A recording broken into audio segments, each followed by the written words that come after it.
Hello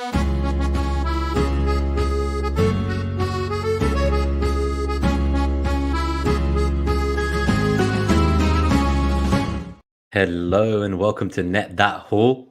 This is the final episode of the preseason. I'm, of course, FPL Nima, and I'm joined by my co-host Gabriel at FPL Lens. We're here for the second Roast My Team special. We have some very exciting guests with us. First, bringing in Pras straight from the Sky Studio. He's just taken a taxi to make it on time. How are you doing this evening, Mr. Pras? I'm doing all right, man. I'm not even invited back. I don't know. I haven't heard about these guys, and I can't shake off the Sky. I don't know, say stigma, but basically the label. But I'm doing very well. How are you guys doing? Yeah, good. Nice to have you here. I think this is the third Wire host that's been on the show now, so we've almost collected you all. We're just missing Zoff. Hopefully we bring him on Monday soon. And of course, as well, we have Tom Cantor from Who Got the Assist fame. Pleasure to have you here, Tom. It's time that I returned the favor and brought you on. Good evening, you, man. Yeah, I'm good, thank you. Bit of a long day. Got a bit of a sore throat from my daughter, who's been sick recently, as all babies do. But yes, okay. Very much at the end of my FPL thought processes now. I think everyone else is going into super frenzy hysteria on Twitter. I'm kind of at the other end of it. I'm like, oh, I'm so done with this. Like, I'm happy. My thinking's been done.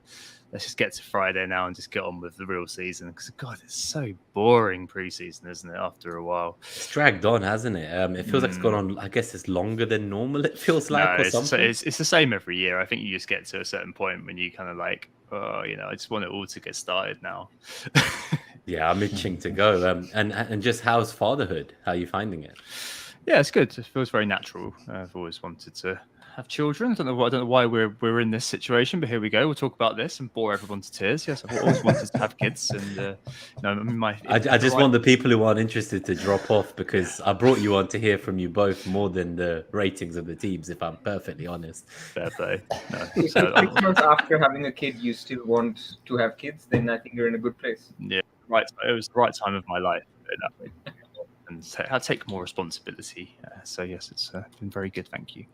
Awesome. So as has been the kind of tradition this preseason, we've got both guests to give us their philosophy quote for the FPL Philosophy.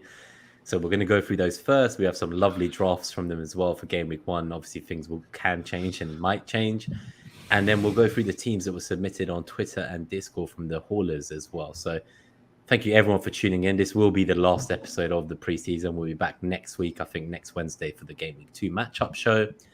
But otherwise, let's start with your philosophy, Pras. This one is from Philip C. McGraw and others, as you didn't want to plagiarize, I see. Why don't you tell the podcast viewers what the FPL philosophy for you is this season?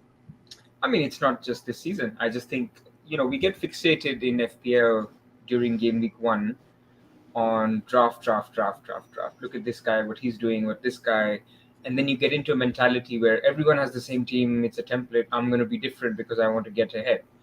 And so this always sort of keeps me grounded, where FPL season is much like life, which is, not a sprint, it's a marathon. And in fact, this period, I would say, is the lowest in terms of, gains or losses that you could make. So you don't need to force it. And I say that because your wildcard 1 could be in 4 weeks, 6 weeks, 8 weeks. So if you're basically with the crowd, and I'm not saying you have to be like that, but don't force it that you have to be different, because until Game Week Wildcard 1, you can sort of make a steady start and then make your differences when you have a little bit more data, some more information, more conviction. And that's the point also when teams try to diverge, because between Wildcard 1 and Wildcard 2, you have a long period this year. So last season, that was not the case. This season, that will be the case. So I think most rank gains will come between that period of Wildcard 1 and Wildcard 2, which is, so let's say Game Week 8 to Game Week 30. So lots of games to play. We saw last season people were 800K by the restart and then finish top 10K and vice versa. So, basically be patient is basically my main thing about how to play FPL well. I really like that. Any thoughts on that as our in-house resident philosopher, Gabe? I mean, that spells out perfectly why I'm not a very good FPL manager, I think. I'm just not patient in FPL. I get excited for players and I go in different directions and then I backtrack, and Price is absolutely right. Like, set your path before you. Like don't backtrack and stuff like that. And I always set myself up for things like that. So yeah, love it. Nice one. Any thoughts, Tom, or are we ready to unleash your philosophy, which is, I think, equally as powerful? But I wasn't expecting to get that author of a quote on this show. I'll be honest with you. Yeah, certainly makes a lot of sense to me. I mean, there's not too much to say. I think my one as well completely links in with this, and from the work of Philip C. McGraw. We're on kind of a similar plane, I think. If you swap over to mine now, Nima. This is the great philosopher R. Keating. Life is a roller coaster, just got to ride it. And I think he wrote this in one of his really famous sort of annals of history. I think he was reflecting on the fall of the Roman Empire, looking over the ruins of Rome, thinking, how do we make sense of such chaos and such destruction? And he thought to himself, well, life is a roller coaster. We've just got to ride it. Unfortunately, the Romans, their roller coaster crashed, but life goes on. Seriously, though, I guess in terms of FPL, in terms of everything else, it's the same sort of ethos as Pras's. Like, preseason isn't a time to be forcing stuff and making stuff happen. Like, that's experience, and over many years of forcing stuff and making stuff happen, I've come to realize that there's just no point in trying to sweat being different and fighting the template just for the sake of fighting the template. Like, we know it mostly works out just to go with the flow early doors, move with the crowd, and just don't sweat it too much. It'll be all right. As Pras said, this is the lowest. You have the lowest sort of pain at the moment from everything, and I guess that's the reason why you might want to kind of diverge in one or two places. But this year and last year particularly, it's been fairly formulaic, and I think that's fine. Preseason does get overhyped a lot. It's exciting, the game is back, but equally the season actually only picks up around Wildcard 1, as Pras mentioned, and also kind of that part of the season, that's when the skill element comes in a little bit more. This is just kind of picking the best thing you can make out of 100 million, and most of us can end up in the same place, especially in the engaged community. And just in general, it's a very good way to just approach fantasy football. Like, there's so much emotion that people, for obvious reasons, get entangled with when it comes to FPL. But ultimately, and I even said this before I had the child, it should be a very small part of your life, really. I appreciate if you're trying to make money from it, whatever. But really, you need to put it in context of everything else that's going on. And yeah, things go bad, but things also go well.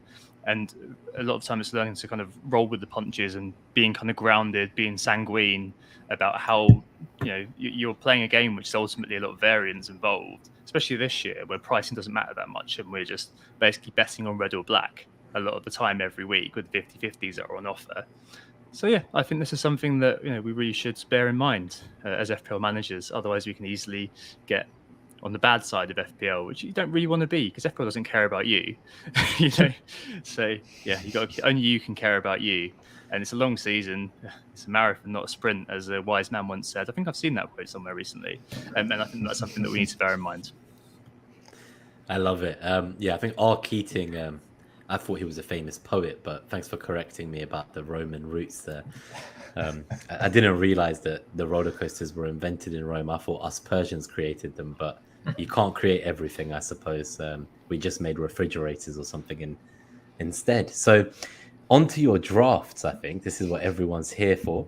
So we've done well. We're only 8 minutes or so in, and we've actually got to FPL probably quicker than ever before. So this is quite impressive, I think. I think it's because if you count the 10 minutes we were late. Yeah, I don't count that. I think a little generous. I think that's a given. The being late is a given. So we have Pras's team first. For the podcast listeners, just to read it out real quickly, it's Pickford, Stones, Gabriel, Estupinian, Saka, Bruno, Rashford, Martinelli, Mbeumo, Pedro, and Haaland. And the bench is Areola, which I assume becomes Turner.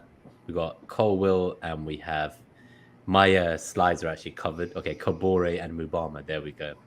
Chilwell, sorry, not Colwill. I just saw blue shirt and prayed I got it right. So yeah, talk us through this. It's a 3-5-2 setup. You do have a strong bench with Chilwell first. What are your thoughts here? Is this you pretty locked in? No, I'm not locked in. And somewhat not opposite, but different feelings to Tom here, where I feel I've got two drafts. So I'm locked in 13 positions. which is basically my 2 goalkeepers, because with Pickford and Turner, I'm happy with that rotation, even though, some people can go Johnson, some people can go Onana. I think they're all fine.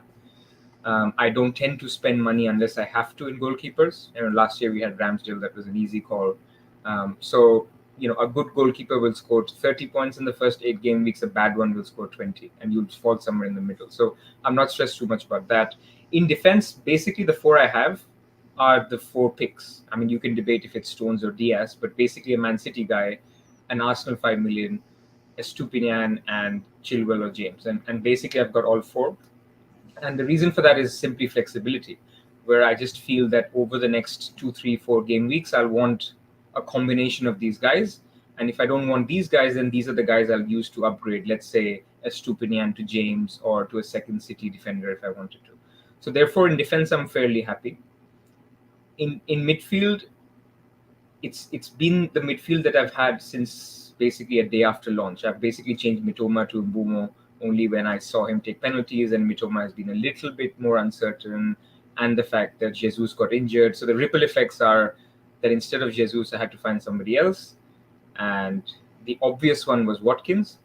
So this is where my 2 uncertain spots are. Basically, I can go Watkins in this draft and downgrade Chilwell, basically my first sub, or I can keep João Pedro and have Haaland. So that's my only dilemma. The good thing about this draft is it has 2 million in the bank. So the 2 million basically helps me do a lot of things after reacting to 2 more game weeks of information. So after game week 2, if I think that João Pedro is not all that, he's getting rotated, then I can take him to Jackson. So that's 2 million that goes there. If he is turning out to be something special, then I can use that 2 million to take Bruno Fernandes up to Kevin De Bruyne. If Bruno is doing fine, then I can take, Estupinan up to Trippier after game week 3 or 4. So I just feel that this draft will allow me to move wherever I want after 2-3 game weeks of information. And essentially, I'm happy with this. So why should I spend the extra 2 million?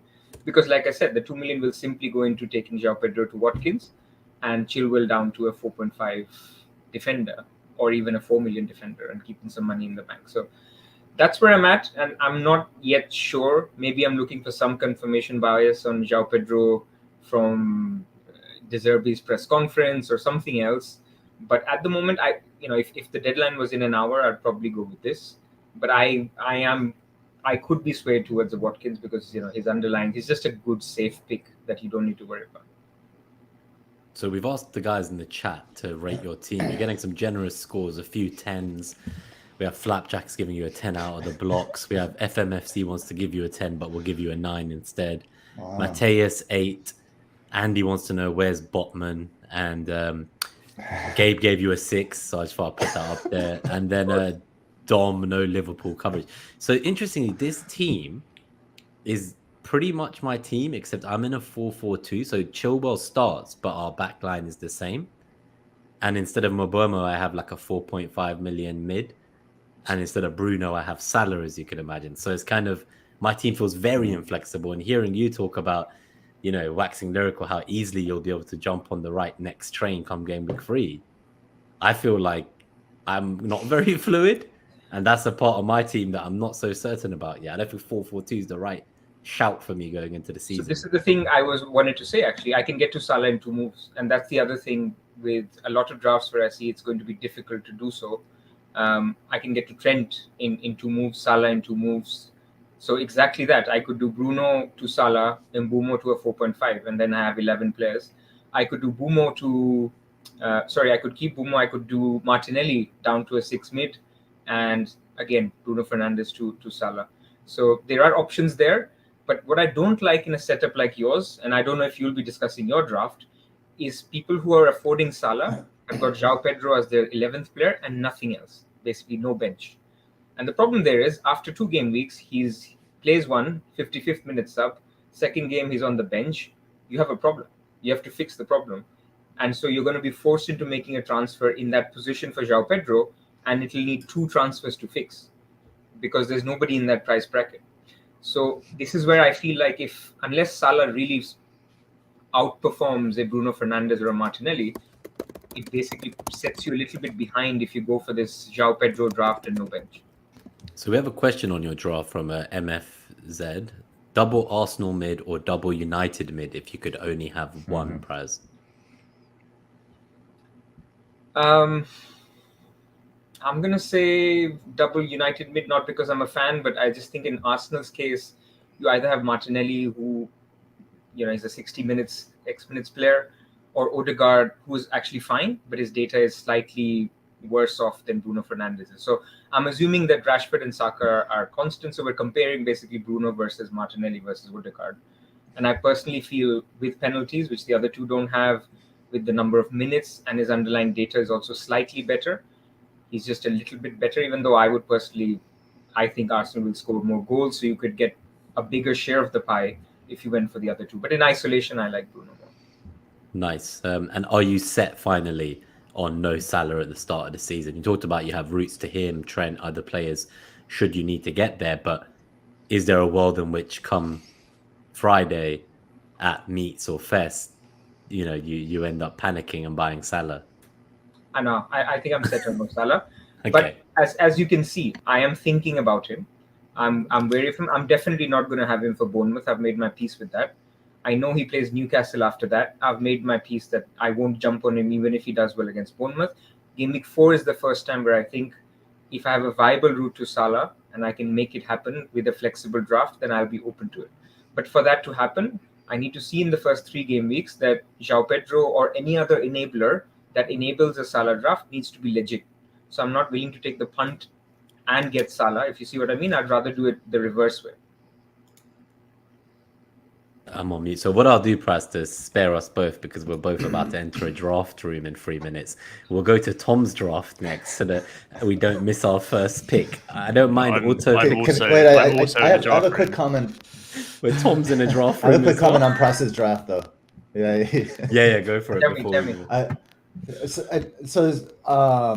There were a couple of, routine is back with his traditional roasting. But the reason for me why it's a 6 is because I think there's a missed opportunity in this draft, and for your for that flexibility, that 2 million in the bank, I find that you're sacrificing the opportunity of Maddison under Postecoglou. I mean, we've seen like in the 3 preseason, and this will be kind of like a theme of this show. In the 3 preseason games they've played, they've generated 104 shots and 45 shots on target, and I just think that kind of just reckless abandon kind of commitment to attack is worth that 2 million, and you can still go down. It's if it's 2 moves anyway, you might as well spend that in an opportunity instead of settling for Mbeumo. And also Mbeumo, I'm not buying Brentford's attack until they sign that number 9. I know they're looking at that the Argentine that plays in Italy. That's very good in the air, but until that happens, I think they're a little bit dysfunctional. I take that. I think that's fair. However, I do think that Mbeumo is a little bit underrated. Like if you look at underlying data last year, who do you think had better underlying data per 90? Was it Mbeumo or Foden or Mitoma or Maddison? Well, I guess it's a leading question. It was Mbeumo. Obviously, yes. And so this year he has penalties to that as well. And I just think the fixtures are there. So while I'm very happy to jump on Maddison, I don't want to be the first one there. And that's been my philosophy. Like, for example, both Bruno and Martinelli are 2 slots that are nice slots of midfielders that I can get to. Jota, Maddison, who else? There's a couple of others in that bracket, maybe even Foden, who I'm happy to be wrong on and then jump on, because both Martinelli and Bruno play 2 amazing home games in the first 3 game weeks. And so let me use the guys who I know what they do, I know what their production rate is, I know what their team does, I know what their opponent is, get that out of the way. And then if I see what you're talking about, and it could possibly be the case, then I will go for Maddison. Mm-hmm. I am seeing a bit more hype for Maddison. So we'll come on to your draft now, Tom. Sure. The 3rd pick has gone already, Pras. I'm 5th pick. I need to... Haaland and Salah are gone, and Tom's in a different type of draft. I'm panicking. So Tom's draft is, for the podcast viewers, on Onana in goal, Gabriel, Stones, Estupinian, Saka, Martinelli, Bruno, Rashford, Watkins, Haaland, and Pedro in a 3-4-3, and we have Chilwell, Anderson, Bayer on the bench. Do give us your ratings in the chat as Tom talks us through how locked he is and what he's planning to do. So I said early on in pre-season, why would you go without a fifth midfielder? You'd be really stupid to go without one. And here I am in a 3-4-3.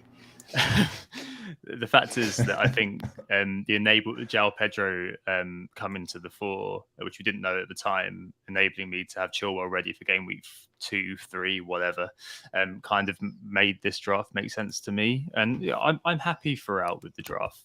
I'm really at the point where, listen, I'm an FPL content creator, and FPL takes up a lot of my waking brain space. Honestly, I've been through all the kind of routes and everything in my mind. I'm not saying I'm 100% nailed, but there's a few things I could maybe do about it.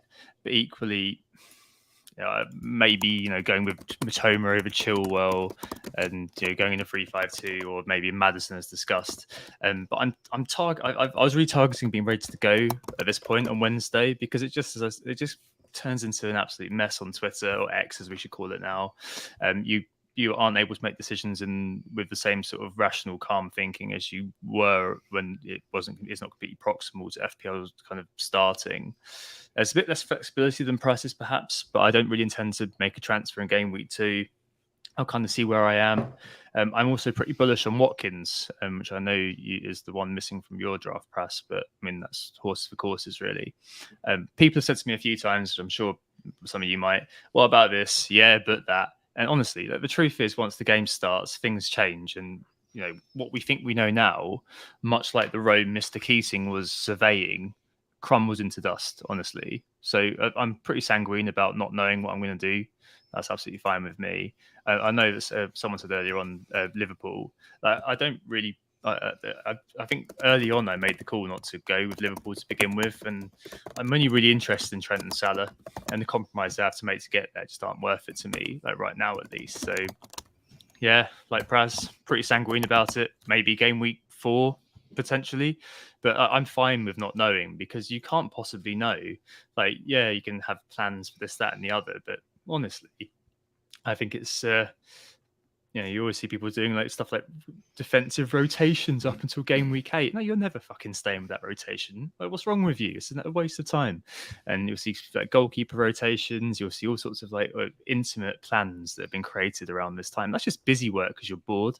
Like, once the season starts, all that stuff goes out the window, and you have to begin anew. So why bother? Why take the mental sort of strain of going through something like that and going through all kind of the mental processes that you could fall prey to?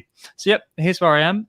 I could potentially, as I said, go to, I think Zoff has got pretty much the same draft, except he's got the Matoma and the Matoma sort of thing in the 3-5-2 rather than João Pedro. So yeah, that's viable as well. I just quite like having Chilwell ready to go for game week 2 or 3. Whatever. I think that's a key point, because someone in the chat was saying about getting bought into the Anderson hype, and that he won't play many minutes. So MF says, I don't give a shit. That's what I was going to say. That's not a spot you're looking to get on. I could not give any less of a shit. That could be any player, right? He's a 4.5 million. He's a 4.5 million midfielder. If that is your biggest criticism of my draft, it's a good draft. Can we talk about Areola right now? Oh God! Oh fucking hell! Yeah, he can be. He'll be Turner before long. Like, I don't care. I don't care. So you've got a few 7s. You've got a few 9s. Yeah. The 9 is actually because they say that it allows you the option to wait until the best 6.5 million emerges. So that's an interesting thought. Yeah, I really like this draft, to be honest. Listen, we're at the point in the season now where if you ask anyone for advice, they're going to tell you to pick their team. So I guess that's the whole point of what we're doing here anyway. But we're at that point now. So I'm guessing a lot of the reflections are people just reflecting, oh, you need to pick what I've done and what my thought process is. So something to bear in mind whenever you ask anyone else for advice or listen to other people giving advice, because you're kind of at, especially with me where I am with my thinking, it's kind of like, oh, I'm pretty much done now. I'm happy. And that's why today's a roast, right? Because end of the day, we're just roasting teams, a bit of lighthearted humor. I wouldn't expect anyone to massively change their team based on any scores we give today. Who knows? If your team is not my team, then I'm going to roast you. They could just be bought into Professor Pras and be like, "Oh my God, Pras just told me I'm an idiot." Right? Well, this changes everything.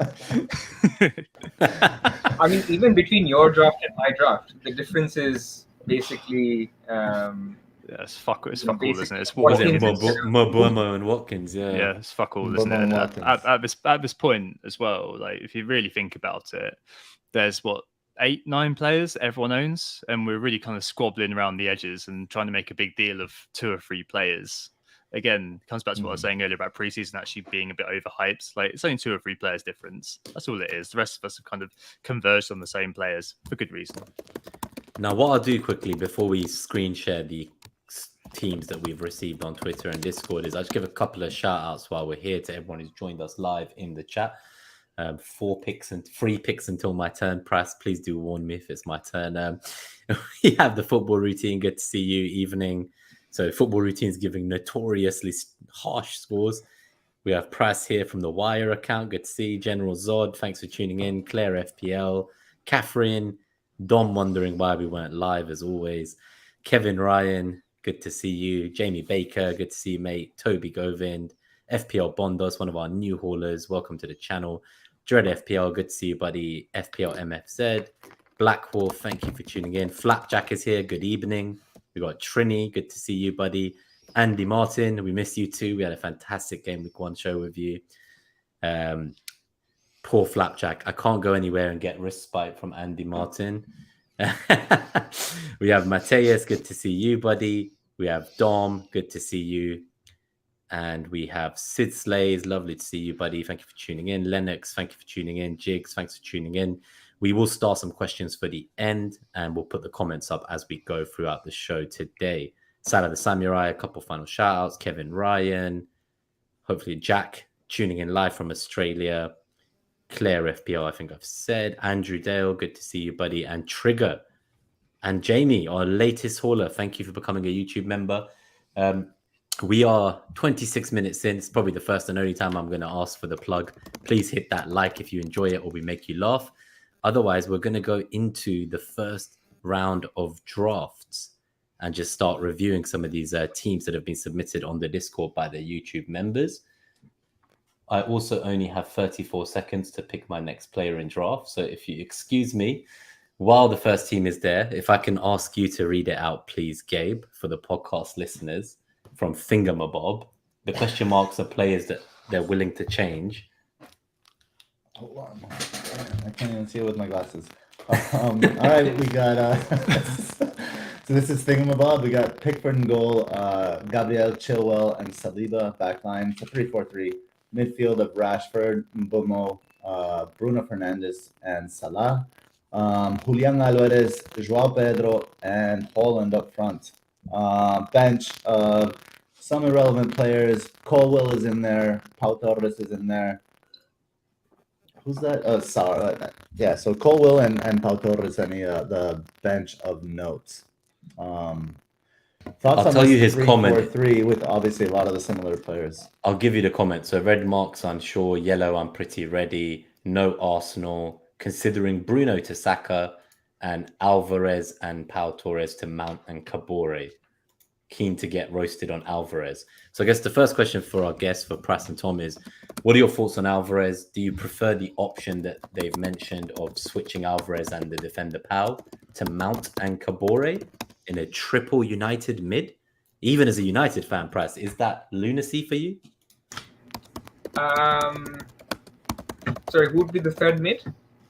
It'll be Mount. So it'll be Bruno, Rashford, and Mount. And that will be getting rid of... So Man United have struggled for goals, actually. So, I mean, I'm already thinking, we're spending, best part of 17 million on 2 of their players, which is fine because you have to think about each of them in isolation and they start off with great fixtures. But it doesn't feel great to have a triple up when there's so many good options. If you compare Mount to other 6.5, 7.5 million options, it just doesn't feel right to me to go for that. And then you're blocking out other options like Luke Shaw becoming interesting, Højlund if he comes back. So I don't love the triple mid, and I don't love Alvarez either, unfortunately. I mean, it's just very short. What would you give this out of 10? I don't want to be harsh. 6. It's a roast. You can give a 6. I don't like it. So okay. It's inflexible. You're behind the game if Alvarez doesn't start, and even if he does, he'd be benched the second game. So what are you expecting out of away to Burnley? Don't love the Alvarez pick. What about you, Tom? Better than a 6 or worse? Yeah, I think there's with Alvarez, there's all the obvious questions that we could all level at him. I mean, yeah, you've got the astonishing upsides, which could obviously come to fruition for you, but I just don't know. I just don't know whether when the season actually starts and you're not able to make changes every 2 minutes, whether that's something that you're going to want to actually run with going forward. So for me, I'd probably go with option 2, even if I don't know. Pras, would you say Anthony potentially would be a better pick than Mount if you were going for a midfielder? It's because in Man United, just because I think Mount, we're not sure in his positioning yet. Sounds like he could be shuttling, blah blah blah. Whereas Anthony, fairly uncontested in his role, etc. etc. So probably seems the best 7.0 if you're choosing between those two. Agreed. But I would say there's other really good 6.5 mids in the game, or 7.5, like Gabe mentioned. Madison is way ahead of an Anthony. I would even say Eze and Mbumo are ahead of an Anthony, just because of pens and similar nature of chance creation and very good. And then you have the Brighton guys as well. So I don't think you need to go there when there's other options. No, it's forcing it, isn't it, to some extent? So out of 10, Tom? 6. Well, I mean, all of the basics are there, right? And we're again messing around with 3 players. So yeah, I mean, I guess 7's like 6, 7's your base. It's 5's your baseline, actually. Let's not be nice here. 5's your baseline. So I guess it's a 5, 6 maybe. Cool. All right, let's go to the next team. So this one is from Mariner, who can't be here. He has Onana, Areola, Estupinian, Gabriel, Chilwell, Colwell, Kabore, Martinelli, Saka, Bruno, Garnacho, Salah, Pedro, Haaland, Mubama. So this is a 3-4-3. Chilwell starts, Garnacho starts. What are your thoughts here, guys? I liked the Garnacho pick till I read that Martial was in full team training earlier today. That does not fill me with confidence. I thought Garnacho might get a few of the first games and was a worthy punt at 5 million, but with the latest news, I'm not so sure about this draft. How are we going to roast Mariner? I would give this a 7 at best. I mean, again, all of the key parts are there. We're just again messing around. So we've got to be harsh on those 2 or 3 players. We're again messing around with 2 or 3 players. It's always going to be a 7 unless someone's done something particularly amazing or particularly ridiculous. I don't see much wrong with this apart from the fact that there's Garnacho there. If he's got a strong compulsion or he's cooked up some sort of bizarre algorithm which tells him that Garnacho is the best thing to pick this first week, then fair play.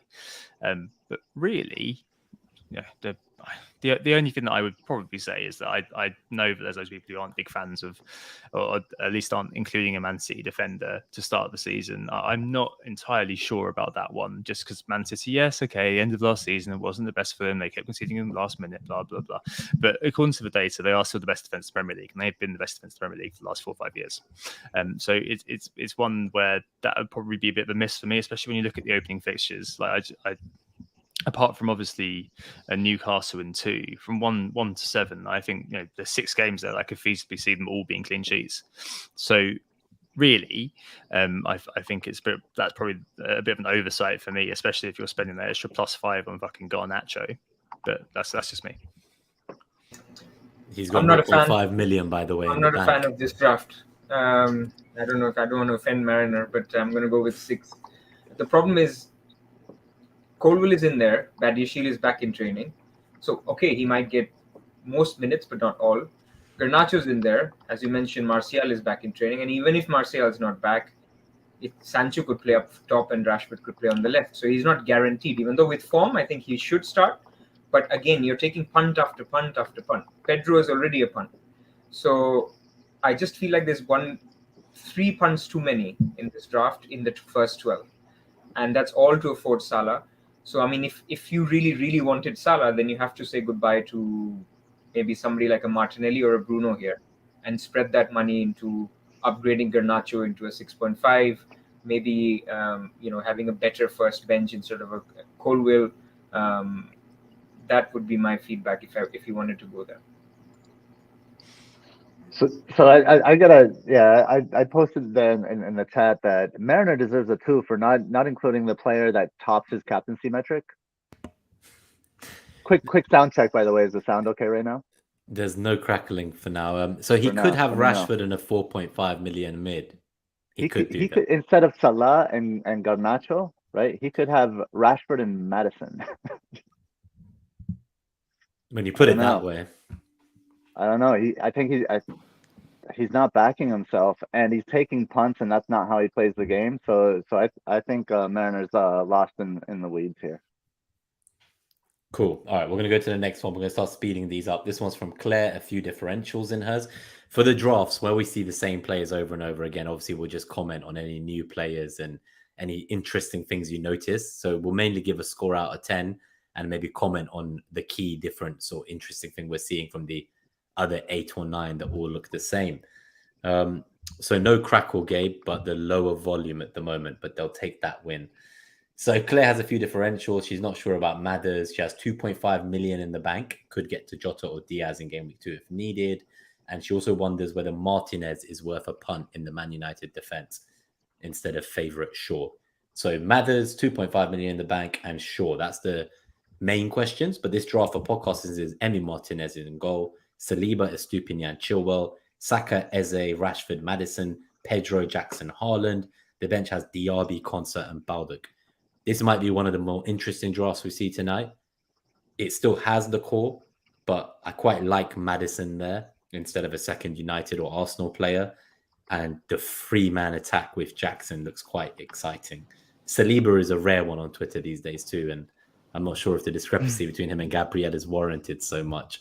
I would give this draft a high score. I don't like 6.5 million DRB on the bench personally, that much money on the bench, but I would still be willing to give this a 7. I think if Diaby was dead and you upgraded Madison or Pedro to Watkins or Madison to like Bruno, then I'd give it an 8 or 9. But 7 as it stands with too much money on the bench for me. What about you, Pras?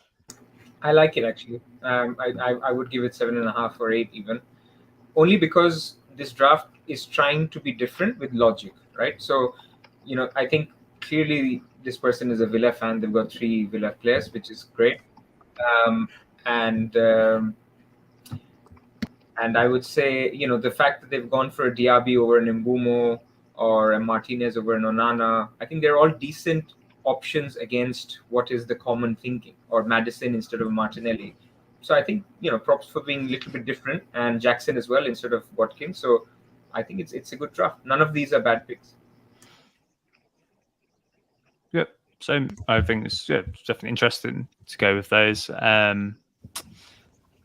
Overall, I feel like I'm in that state now where I'm kind of thinking, oh, my team has this in it, and that shouldn't be how I approach it. Like, you should be very much kind of trying to come at it from your angle, which I knew a bit more of the context behind the picks here, because it isn't, as Benima said, an awful lot to leave on your bench, but nonetheless, it sort of makes sense. I'd be and interested, 2.5 million in the bank. Yeah, I'd be interested to hear when the RB is going to be deployed and how you're going to make all that work. I mean, it's fine. It is fine. I just kind of wonder about, like, with the midfield, for example, the reason I've got the 2 Arsenal players and the 2 United players is just because it's ridiculous value. Like, they're all players who are basically cut price premiums. I'd have happily paid more for if that was the situation. But as it is, here we are in a bit of a mad situation where all these players are now eminently affordable. I just wonder whether you're being it's almost like being too cautious, almost like it's over insurance. Like, when the company tries to sell you like loads of different sorts of insurances before you go on holiday that you don't need, it kind of feels like you've gone a bit too far down that road now. With this one a little bit potentially. And it's kind of like, yeah, it's good to be flexible, but you're basically doing a double downward dog with this. So, do you really need to be all curled up like a pretzel when you don't need to be that kind of bent over? So yeah, maybe one to think about a bit more, especially if you've got so much money in the bank. Have more faith. Routine. Yeah, FPL routine gives a 5 out of 10, which is that's like a 10 out of 10 from FPL routine. So that's a big one there. We'll keep going. We got from Elron Cupboard, Maddo could become Foden. I'm considering Jackson to Pedro and keeping 1.5 million in the bank. So we've got Johnston in goal, Saliba, Chilwell, Estupinian, Saka, Martinelli, Bruno, Rashford, Madison, Jackson, Haaland, Guardiola on the bench, interestingly, here. So what are your thoughts on Jackson to Pedro keeping 1.5 in the bank, or upgrading Maddison to, I'm just remember who it was, to Foden? Would you keep this draft as it is, or would you score it higher if there was Foden instead of Maddison or Pedro with money in the bank? So I'll step in here. I'd score it higher with Pedro with money in the bank. I think Nico Jackson is equally risky as Joao Pedro, just because he's kind of a raw talent and he's been inconsistent. Volume check, quick volume check as well. I tried to increase the volume. So I would prefer the savings there. But again, if they believe in Nico Jackson, they believe what he's done in preseason, then then it's similar to what Tom was saying. It's just like questions to ask rather than recommendations to change. Like, do you believe that Nico Jackson will be equally as effective without Nkunku behind him? If you do, great pick. If you don't, then maybe consider Joao Pedro. Maybe the person doesn't believe Joao Pedro is a nailed on starter for whatever reasons, then they would go with Nico Jackson. So you may have like different beliefs there, but I would consider I would consider that savings and the flexibility that gives you. Maybe you can go Guardiola up to Stones, right? And then keep the 1 million in the bank. So I think that could be worth it. Totally agree with what you've said. I really like that. What are your thoughts on? So actually, Salad Samuel asked about Surridge going to the USA. So this is the debate. Do you get a player who's price locked because they've left the league and have a dead spot, or do you go for someone who's maybe a higher owned 4.5 million bench fodder that might drop in price after a few weeks? So do you want a dead slot that doesn't price drop, or do you want a slot that maybe comes off the bench and does cameo should you need them potentially? Let's go to the next draft. So the next one is from Dom. I like Watkins more than Pedro. I have to let Foden go. So in this one, we have Johnston in goal, Gabriel, Estupinian, Stones, Salah, Rashford, Saka, Mbeumo, Foden, Haaland, Pedro, and the bare bench of Mobama, Baldock, Kabore. So I'm just trying to see what his question was. Was it about Watkins more than... Okay, so if they wanted Watkins instead of Pedro, they'd have to move Foden out. I like this Foden pick if we get early team news that he starts as well. He was in my draft all of preseason until more recently when I changed him to Salah. For me, replacing Foden was only warranted for me in my personal draft by someone of Salah's caliber. So, I don't mind Foden at all here. You've managed to keep Foden and Salah at the cost of a second Arsenal mid, I guess. I would give this team... I really like it as it is without the Foden downgrade to get Watkins. I'll give this a 7.5. Probably my highest score of the night. This is late risers. I mean, close to his draft, what we discussed yesterday.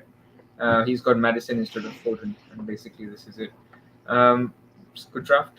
I mean, I had mentioned this in the pod to him. The only problem here is you're locked in.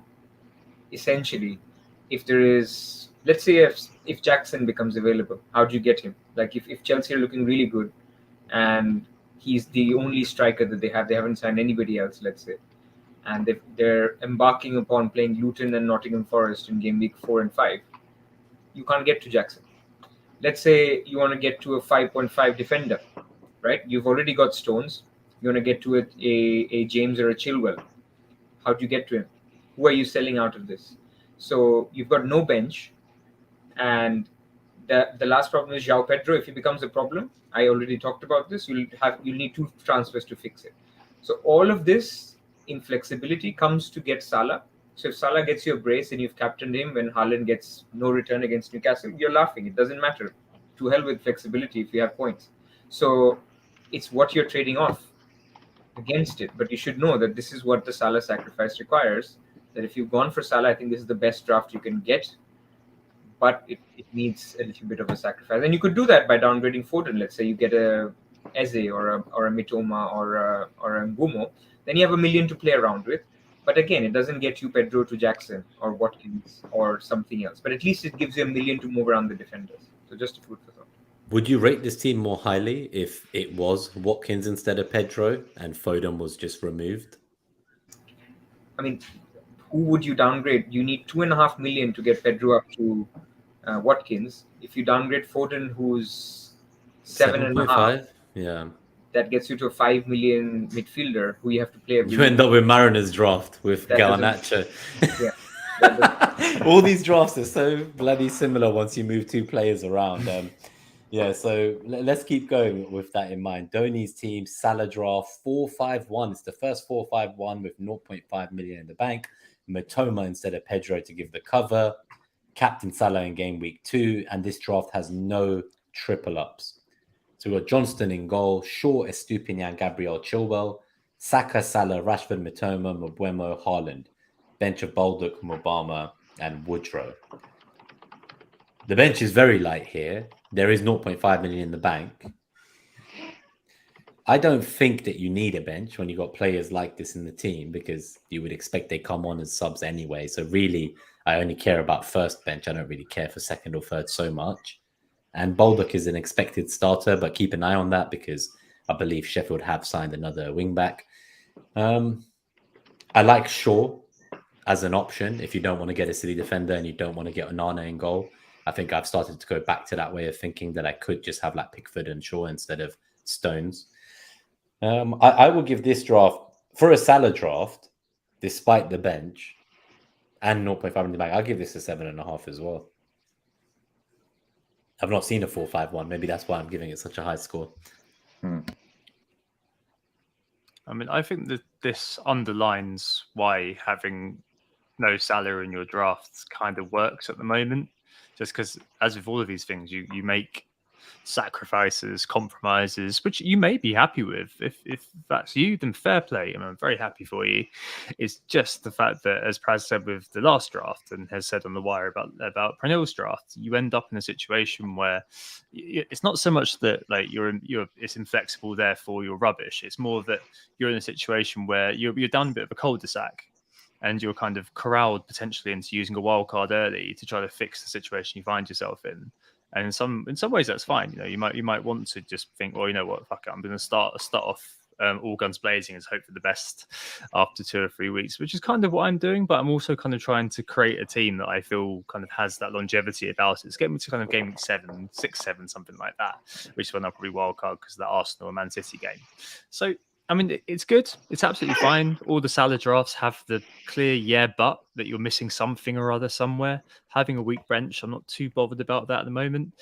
But equally, you know, there are several sort of issues with that team that you look at and kind of, yeah, they're not kind of dissimilar from each other. All the Salah drafts. So yeah, 7. Yeah, it is what it is. And that's the point, right? I mean, some managers can do that. I mean, if we're talking about late riser, he'll take a -8 in game week 3. Like no shit's given, just fix the team. Yeah, because I mean, according to me, he sort of sees the game, at least in terms of eye test, as one of the better managers that I know. So he's comfortable saying, okay, I've seen enough, and I think, you know, Foden is the guy I'm going to go for, and I'm going to sell Salah for him, and then upgrade this guy, my Pedro, to Jackson, and he'll just take that hit, and he'll spread the money by doing that. If you're not that kind of a manager, and if you feel hamstrung looking at the draft and saying in 2 weeks there's these bandwagons, I see statistics, there's a price rise for, let's look at this draft, there's a price rise for Pedro, there's a price rise for Watkins, there's a price rise for James. If you're one of those managers that will start panicking, you have nowhere to go other than either pressing the wild card or just basically panicking. So that's the problem. So you need to know who you are if you're going for a certain draft. Remember who you are. Let's go to the next team. Yeah, I think I like the idea that in game week 3, this team could still do Salah to pretty much anyone, like Heung-min Son even, and just instantly upgrade one of the dead strikers. So I don't think it's as inflexible as it might seem if you're willing to sell Salah, but I'm going to get Salah and I don't think I want to sell him. So I need it to be a little bit more flexible for me. Catherine, current team, not sure if I should get Martinelli for Odegaard. We're seeing a lot of Johnstons in goal. Johnston, Chilwell, Gabriel. Okay, so basically every back line is pretty much Brighton, Arsenal, and Chelsea. Maybe some City sprinkled in, or Chilwell on the bench. Odegaard, Saka, Rashford, Maddison, Pedro, Haaland, Watkins, Diaby on the bench, Udogie on the bench. I like this team. I like the Odegaard expected minutes there. I think Odegaard isn't in enough teams. I like Watkins and Pedro.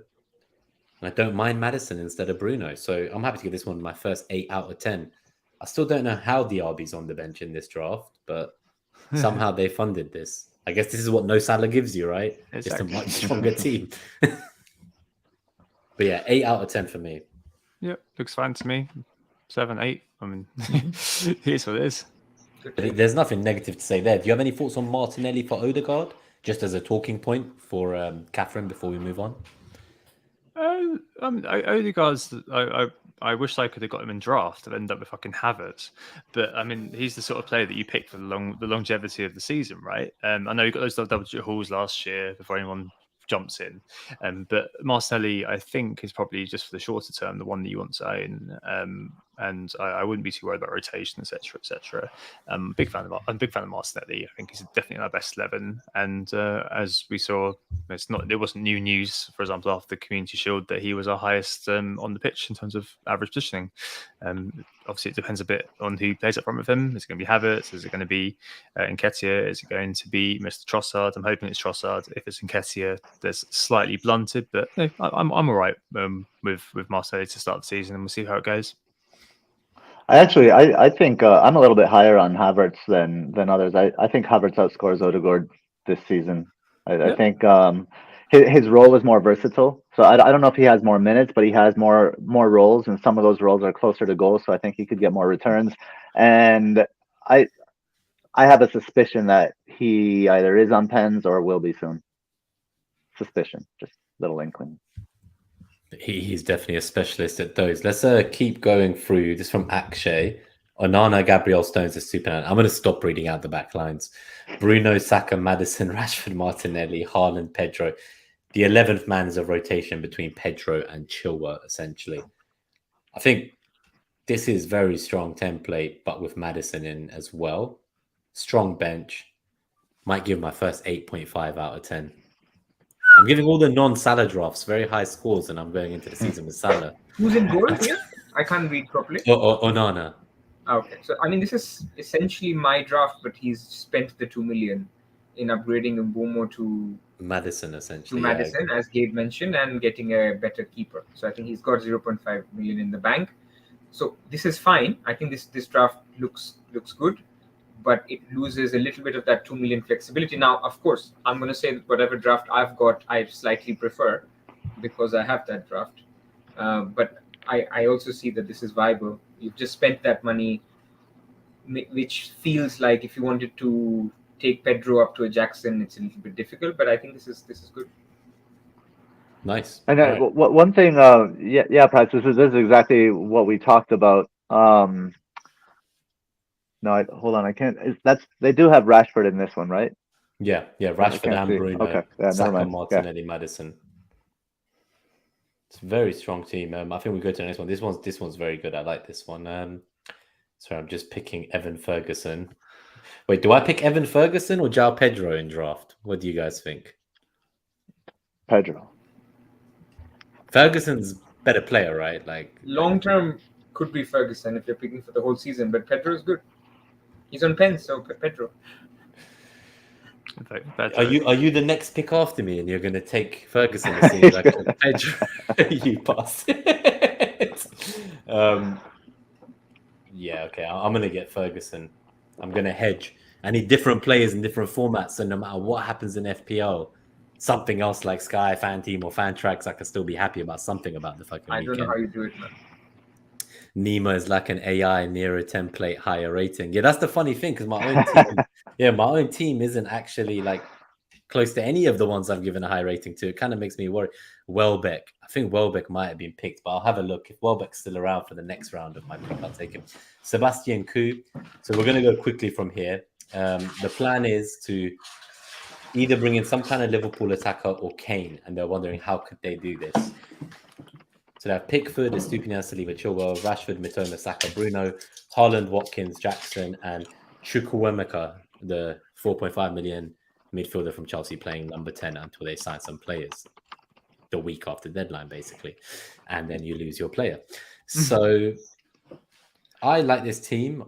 I think the only way I can see that you could get Salah or a Kane is you're going to have to make Watkins into Pedro and maybe like kill off Jackson altogether to upgrade Bruno or something and lose your second United. So you know, there's not many options here. Like maybe Watkins to Kane, Jackson to a dud.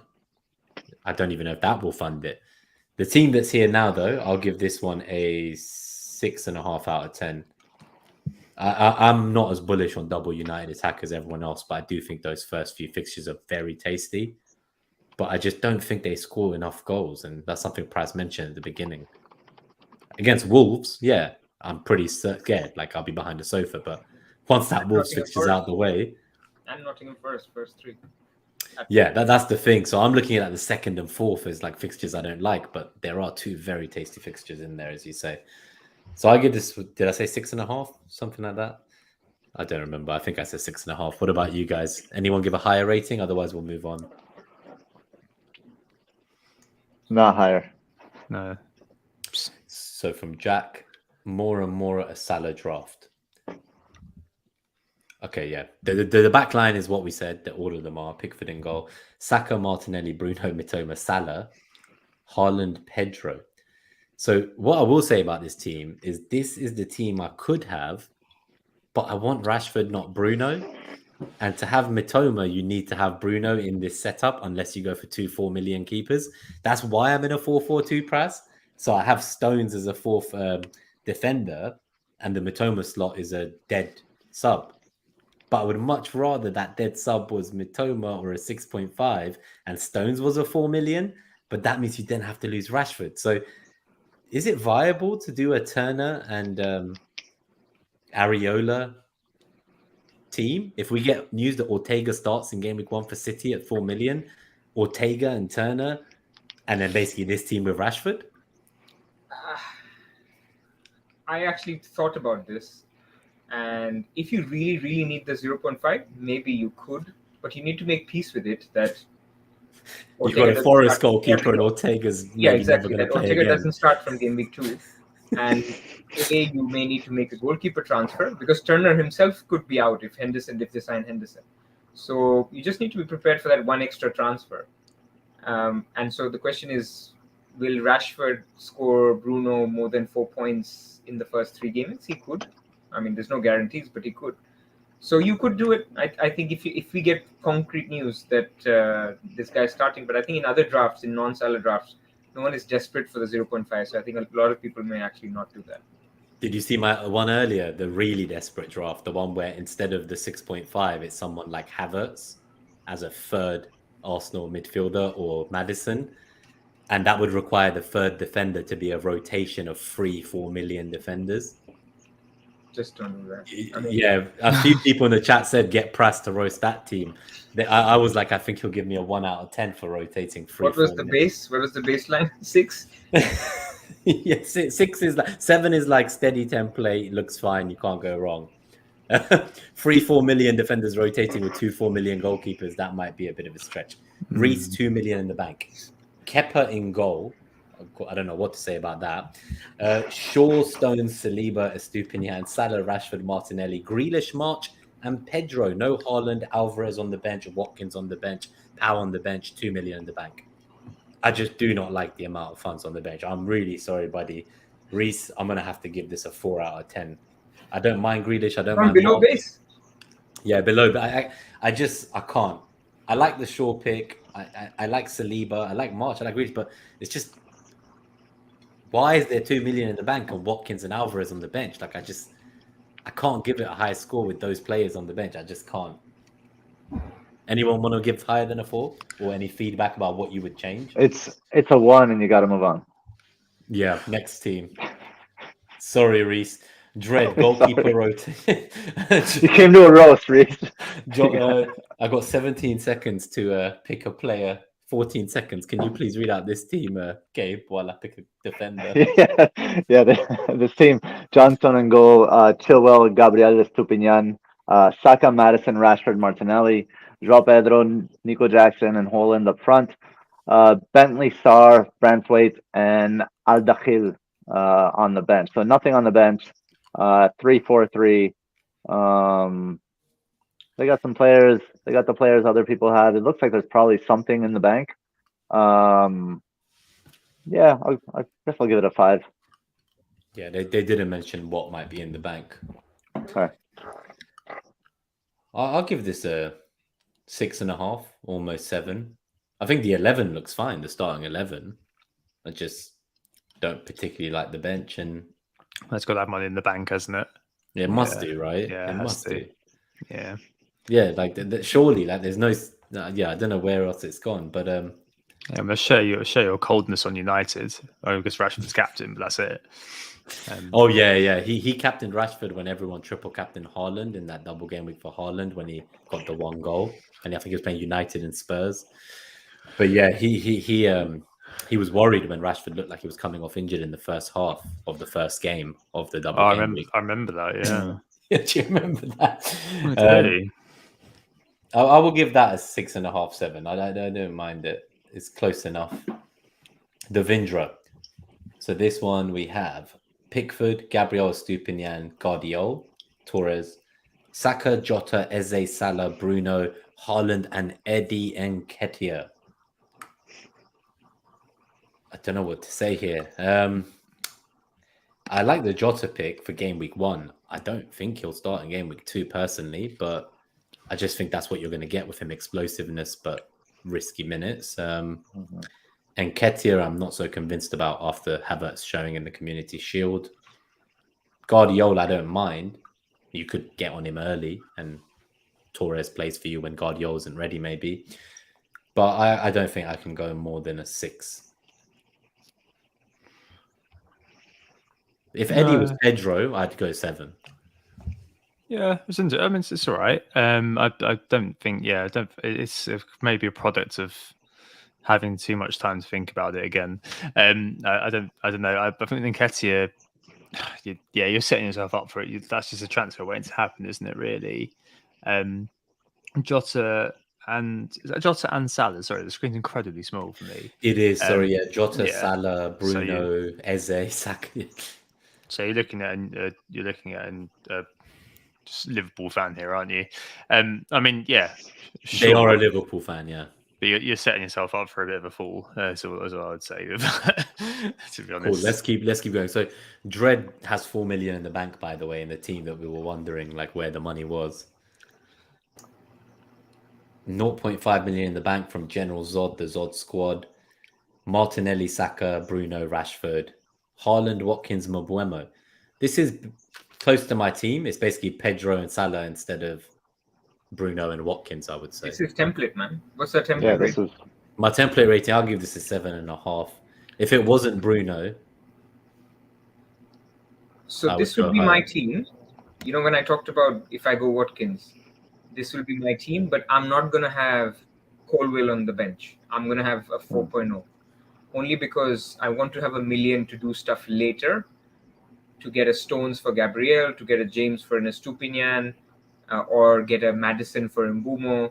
So I'd rather have that 1 million working for me on the pitch, and I'm okay taking we've got a lot of good 4 million defenders, and early season without Europe, you hope you don't need it. And if you need it, it's not the end of the world. So that would be my one advice. If you're going for this template, I've seen a lot of teams with Colwill on the bench, just get a 4.0 and keep 1 million in the bench, in the bank. Keep the money for when we know where to go. Yeah, I agree. We've seen that team a few times already, so we'll keep going.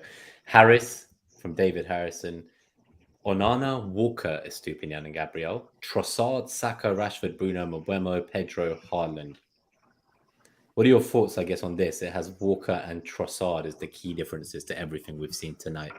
I'm not sure on Walker. There's no point in that. And Trossard, I mean, yeah, potentially he could start, but I'd rather go for Havertz or go across to United and grab Mount or Anthony, rather than going with Trossard. I think there's just no certainty really, unless you're kind of friends with the kit man or something at Arsenal, that this guy's going to be starting sadly. I mean, if it was me, I'd be playing Trossard through the middle now, because I think he links the play up the best of the options that are available for Nottingham Forest. For Man City, I can see why Kai played there. But yeah, I mean, it's fine. I think just those couple of notes I think are probably worth bearing in mind. Yep, fair. I think we keep going because I know that there's a hard stop for some of you at 10 and 15 minutes, and I do want to get some of the Twitter ones. So we'll just look at FPL Bondos. There's a lot of drafts here. I don't know whether we roast the 10-year-olds team gently first. Let's start there. The 10-year-olds team. So I was just seeing someone's asked, does Trossard need to start every match to be effective? This is FPL. I don't give a shit whether he's effective or not in actual football. It's FPL. Like, it needs to be effective for your team. That should be blindingly obvious. I guess he's 7 million is where the excitement comes from. If he was, yeah, I know, but I mean, you want to pick players who start at the moment. Like, I see Trossard as like, I think Arteta sees him last season. He changed the way they think of subs at Arsenal. They're not called subs; they're essentially starters and finishers.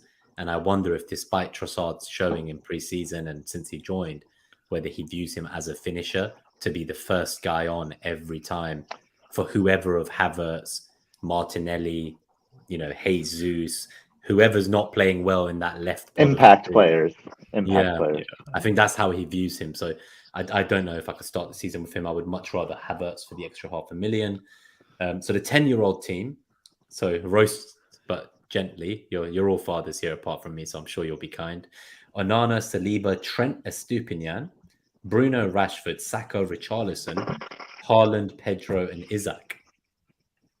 I don't know how much support you gave the 10-year-old picking this team, but I do like it. I don't know about Richarlison with Kane maybe staying, but if that could be Maddison, then I would go as high as a 7.5, 8. Trent, this is the first Trent we've seen tonight as well, by the way. Yeah, it is. Very much fallen off the radar, isn't he? Now, I mean, if you're a proper Trent believer, then sure. I think a couple of changes, like you said, Nima. But again, I feel like I'm looking at all these teams and just thinking about my team. Like, it's good if you're happy with it, then cool. Yeah. I think it's a good effort. My son's playing FPL for the first time as well, and he's not willing to budge on Trent. And he just said, "Look, I like him. He's really good, and he's scored lots of points, and I see him attacking really well." And so, you can't. He's not a bad pick. He could very well outscore, or in fact, I would predict that he outscores any defender that we have. It's always about the price. So I think if he's trying a Trent draft, this is pretty good. Then, as you mentioned, I think Richarlison and Isak are just rotation risks. So if they fix that, then it's a good team. Now, but one thing I'll say, I appreciate that he has Isak in his team and in the team name. Isak at this game, so kudos there. You definitely get points All right, for I'm that. gonna go up to an 8 out of 10 then. Hell yeah. And the only thing, just take a look at Richarlison. If Kane is still there, he might not start. So you might want to take a look at that position. Maybe you want to move to Maddison somehow. But I don't mind the Isak pick. I think he's nailed, and I like him as a player. So I think it's a cool differential. Nicely done. Nice. Let's look at Bondo's own team, picking between A and B. The main difference at the moment is Martinelli instead of Watkins in one of them. So we have Bruno, Rashford, Martinelli, Saka, Mitoma with Pedro and Haaland. We have Bruno, Rashford, Saka, Mitoma with Pedro, Haaland, and Alvarez. And I think the idea is Alvarez could be Watkins if other sacrifices were made. Do you guys prefer team A or B? I think personally, I prefer team A. I'm not too hot on the Alvarez pick right now. I'd give team A 7.5, maybe. Team A is literally the template, isn't it? It is, isn't it? It's just basically Mitoma. Basically, it's that what we're seeing is a lot of the same team, but just that fifth mid is someone else in the 6.5 million slot. I think the question is if you get news that Alvarez is starting on Friday, do you go with team B? Yeah, do you ditch Martinelli and go for Alvarez if you hear Alvarez starts? No chance. I don't think any of us would. I just think the server's going to crash. Crashes anyway without team news, so God knows how. Good luck to us. We've done one of Elron's teams already, so unfortunately I won't be able to do that one, but I will reply in the Discord later. So inshallah, Mo Salah then onto Twitter. Deciding between these two, my main dilemma comes down to Pedro and Mitoma versus 4.5 million striker with Odegaard or Martinelli. So here we have Rashford, Saka, Bruno, Mitoma, Pedro, Haaland, Watkins, and the other one is a 5-person midfield. Pedro is not there, and it's a 3-5-2, and this one has Mbeumo instead of Pedro, essentially. What are your thoughts, guys? Which one do you prefer, I guess? The 3-5-2 with Mbeumo over Pedro, or the 3-4-3 with Pedro instead of Mbeumo? That's Tom versus my team. Yeah, it's literally the same teams we've already looked at. Are there any like different teams, Nima? Because I mean, we've got So 10, now we've there got, will got, be, got 10 yeah. minutes left. I mean, we're looking at exactly the same team every fucking time. Like, Yeah, I think what those about this ones are team? done. So What it's about actually the it's shade like of one white? player's difference. They've all just taken a screenshot from a different software, Like, basically. yeah, like, as far as I'm concerned, like, you've got 9 players who are out there, and it's just a choice of 2. And we're very much at the point in preseason where it's just down to your preference where that sits with you. Like, I don't know if we're going to see anything here which is remotely different. Same really. team again, but Yeah, so I think with especially these, because you're now on Twitter. Especially because you're now on Twitter.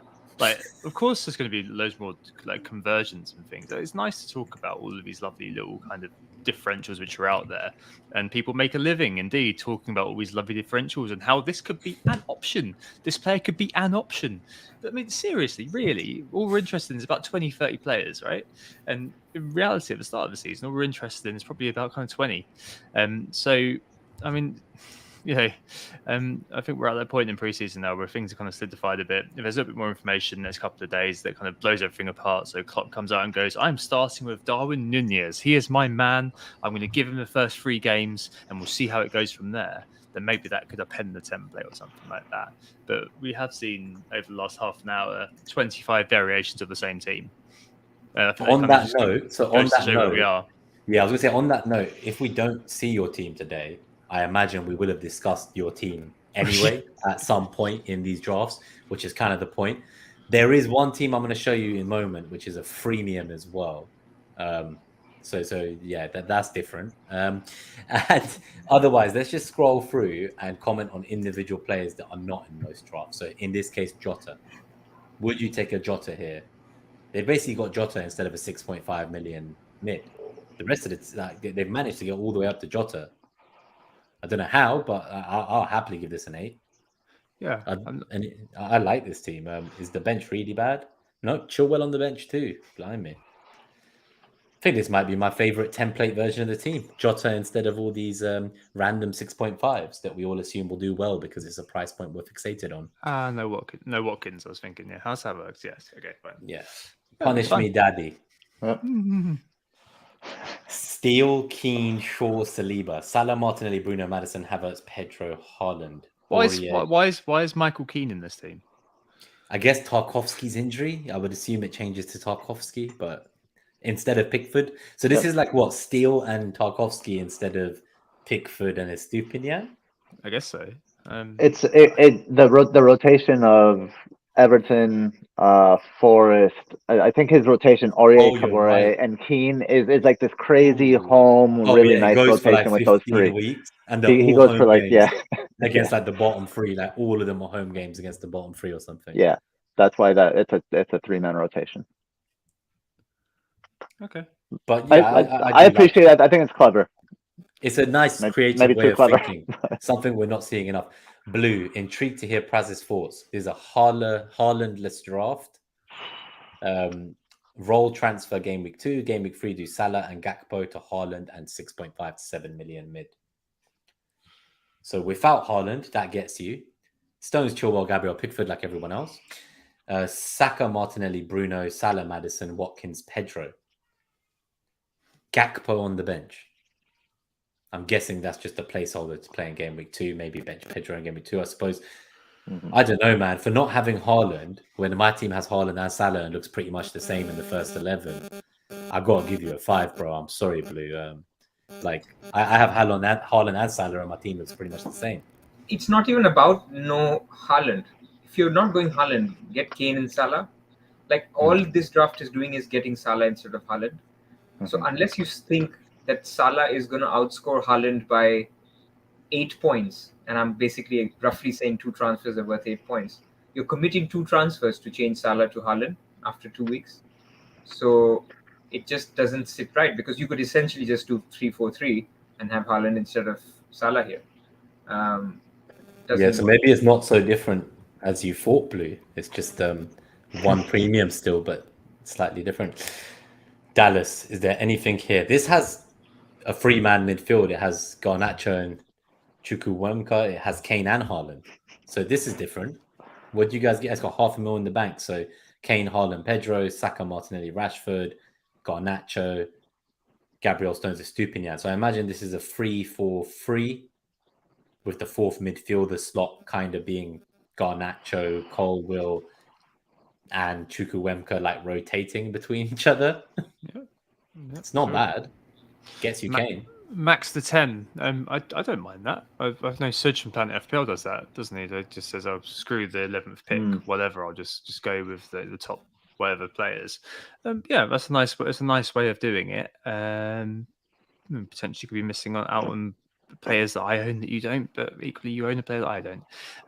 Yeah, it looks good if you're going to do that. It's not how I personally like to play, but if you are comfortable with fielding, if you could do a 4-3-3 some weeks and have Garnacho, Chukwuemeka, or Kabore, or you can go for the free. If you're happy to just kind of have one slot where you're like, whatever, I'll just go with it, and just kind of see what happens with that kind of player, then sure. Yeah, I don't mind this team at all. I like it. My recommendation, sorry, just on that one. Yeah, any recommendation? Because it's a different draft, I just want to spend a minute on it. Yeah, if you take Martinelli and Garnacho, that together is worth 13 million. Make them into 2 6.5 mids. Get a Mitoma, Eze, and a Mumbumo.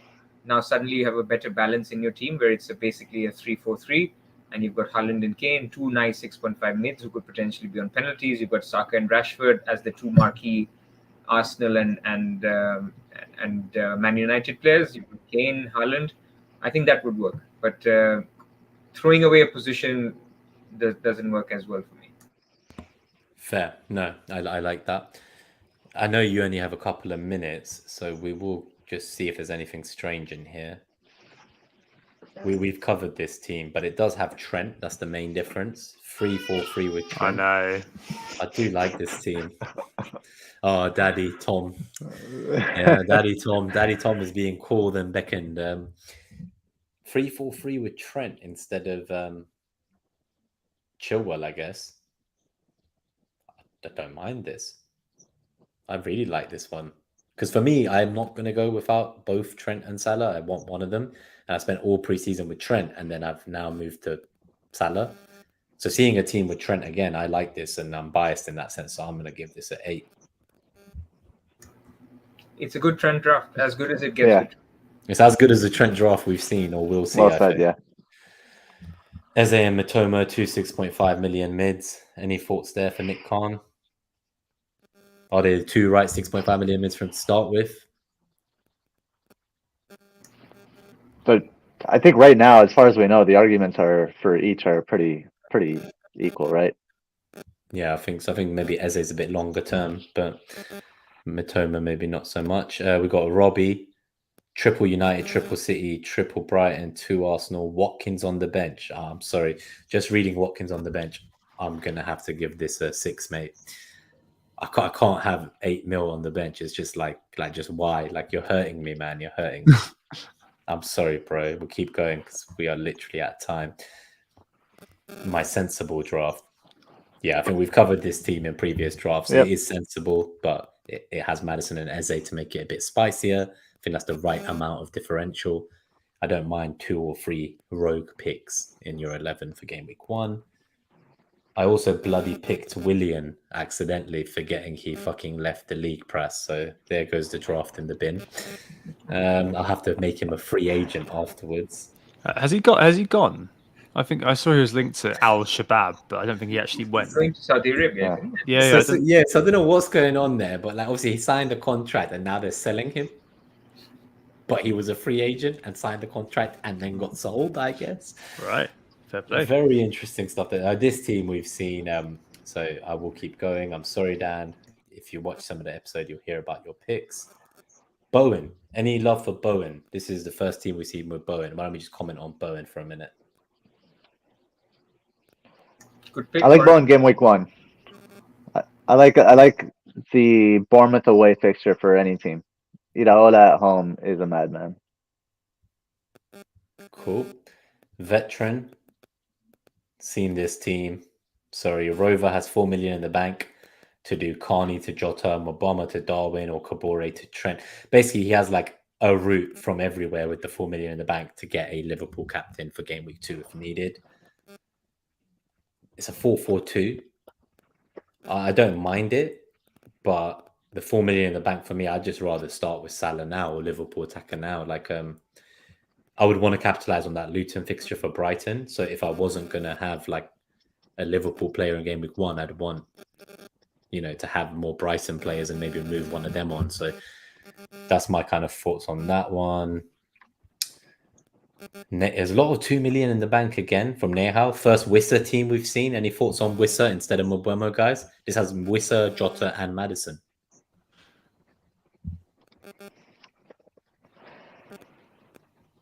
I mean, yeah, sure. Where do we even go? No major love for Wissa, right? What happens if Brentford sign that kid? I'll look up his name, Nico Gonzalez. Yeah, thank you, Nico Gonzalez. If they sign him, then Wissa is back out on the wing sometimes. Rotation. It just seems unnecessary. Oh god, I got given Caicedo accidentally as well, and Joe Linton. So fucking hell, couldn't Good be going pick, worse. Joe Ellington. He's a good pick in this format actually because he gets points for everything. Well, I think Pricey's team was the team we looked at when we looked at Tom's team at the beginning of the episode. Vardy boys has Shaw and Flecken, Mitoma instead of Pedro. I don't mind this 4-4-2. Mbeumo on the bench. I don't know if I'd want to go that far. I'd consider downgrading Stones and just playing Mbeumo in a 3-5-2, but otherwise, I think it's a pretty good team, pretty strong depth. Mm-hmm. Oh, all right. I need to go. We'll let you go, Tom. No worries. How did your draft go? Did you finish yours? I've got one of the worst teams I've ever seen in my life. You'll have to share it afterwards. I'll just put it in the chat now. It's awful. 3-5-2. Allison in goal. Chilwell, Botman, and Collins in midfield defence. Kai Havertz, David Luiz, Almiron, Andreas, and Phil Billin. And I've finally got Watkins and Morris. So yeah, I think I'm losing that one. Never mind. I think, by the way, the Wissa can go up to an 8 million forward. So it could be Wilson, could be someone exciting. I think I'd just spend that money, Neha, personally. I think that was the Wissa team. We'll let you go, Tom. We'll see you soon. Right. Thank you for being on. We'll put your link in the show for anyone who doesn't already follow you. Hopefully see you soon. Yep, see you soon. I'll see you next meets anyway. Take care. Yeah, speak soon, man. See you, Tom. And then Pras, I guess we're going to have to do the draft regardless. So as long as the draft is going, let's keep rating some teams. Because we're stuck here at the computer with our draft anyway. So FPL on side. We've pretty much rated this team at some point. I think any team that looks similar to this or has one or two players difference to this is a 7 to 8 for me. We've run out of jokes for your team, so just go back and listen to the jokes that we said earlier. So Combe, he has Raul Jimenez up top, Trossard and Bernardo Silva with Trent and Leno in goal. McAllister on the bench. This is one of the most diverse teams we've seen yet. Let's talk about McAllister a little bit. Pras, what are your does he have anything? Is he getting forward at all with that front four to contend with? Or what do you think? I mean, I don't love it because it's again a bracket where you could go elsewhere for 6.5. Sometimes he's playing 6. I mean, as long as they don't sign anyone, when Gakpo played the 8 role. Then it was McAllister who was playing DM and Szoboszlai and Gakpo were playing 8. So it's not ideal. He's not going to be on pens. He's lost a lot of set pieces to Trent, to Szoboszlai. So no, I don't love it. What about Bernardo? Again, I mean, he's fine, but feels like a coverage pick to get a City player. There's other good players in that price bracket. Mm-hmm. Fair. But they do say they play for fun, not for good rank. So for fun, I'll give this a 7. Yeah, for rank, I'll give it a 5. FPL team Peter, 2 million in the bank for Pedro to Nunez game week 2 if we get rumors he's starting, and then Jackson in game week 3. Udogi on the bench to rotate with Estupinian. The rest of the team's pretty standard, but there is a plan to buy the players in game week 2, whereas I know Pras, you're going to you've made your bed, you're going to wait for the 2 free transfers in game week 3 and miss that Bournemouth game. Yeah, so it's basically my team, but they've used the million to upgrade Mbeumo to Maddison, which is also a good shout. So, I like it. I mean, he's a planner, Pete, obviously. So the team looks good for the long term, doesn't it? The Udogi and Estupinian rotation could work well as well once Estupinian's fixtures fall off. So we have Delia, aesthetically pleasing team. This is basically Mariners draft, I guess. It's Saka, Martinelli, Rashford, Salah, Garnacho. What are your thoughts on Garnacho here as a fifth mid? Like, that's not really like I guess they have Botman on the bench, so like Botman could play eventually, but will Garnacho last long enough? Do you think? So bench is irrelevant because both Garnacho and Pedro, even if they don't start, they'll come on. They will get minutes, yeah. So, but the bigger problem is that if they start getting subbed, then you have to deal with them with other transfers to upgrade them. So I just don't like the pick. I think Garnacho will be great for the first 2 weeks, but then you need to force yourself to fix that position after 2-3 weeks. And you don't know if the next bandwagon you will want. So let's say in this draft, the bandwagon is Watkins, right? He's scored Jackson. You've got a Garnacho problem as well because he's not starting. There is no way you can get to Watkins without taking. So you're planning to use your money to get like Pedro to Nunez, as they're saying, but then you've actually got Garnacho to deal with instead. Okay. And now that money in the bank is like you're a bit of trouble. Or by the time I wildcard, Garnacho will be changed around game week 3. And Trigger says that's why we have transfers, and that is true. But there's going to be Spurs players, there's going to be Chelsea players you're probably going to want. There's going to be other assets we're going to want, I think. And I don't hate. There's going to be stuff you're going to learn. We're going to learn things, right? And we're going to want to go in directions that we can't foresee because we don't have that knowledge yet. The other thing that I think is a problem with this draft is a double Brighton defense. I think that's a hard no for me. Brighton just aren't set up to keep clean sheets. They don't care. And I think it'll be the Brighton and Spurs will be quite similar in that respect. So I wouldn't double up on that defense. So Julia mentioned in the comments, I think she's looking at Game Week 3 wildcard. So if you're looking at a very, very early stage wildcard, then Garnacho is okay. I mean, again, do you really want to commit to a very early wildcard where maybe, everything in your team looks okay apart from these Pedro and Garnacho positions? And I don't know. Could work. And that's where I guess you can make your gains with Salah, with Garnacho, with Pedro, and then you just wildcard out in game week 3 or 4, maybe. Just attack the first 3 weeks. I don't mind that. Before we leave this draft, this is not about this draft, but about Man City defense in general, I suppose, from Eddie Casey. So what do you think between Stones and Guardiola? Obviously, Guardiola's 0.5 million cheaper. I think I'd go for Guardiola if you can have him on the bench for a few weeks till he settles in. But long term, I think he's going to be like the best way into that defense. But game week 1, I'm just not so certain. I don't know if I have to play him in game week 1, I don't know if I'd go there. Do you have a different opinion? I think he trusts Ake a lot, and it's not like he's just going to step in and Ake is never going to play again. So while Guardiola is crazy priced, I mean, I think he would have been 6th and nobody would have complained. Yeah. But I think being patient is the way. You never know how Pep brings in new signings. I mean, you can have a case like you remember Sane or you remember Grealish, you remember other bigger players that he's brought. He doesn't bet them in completely very early. It's only in the case of Haaland or maybe Rodri that he's basically started to play them from day one. And it's very rare, maybe Diaz as well.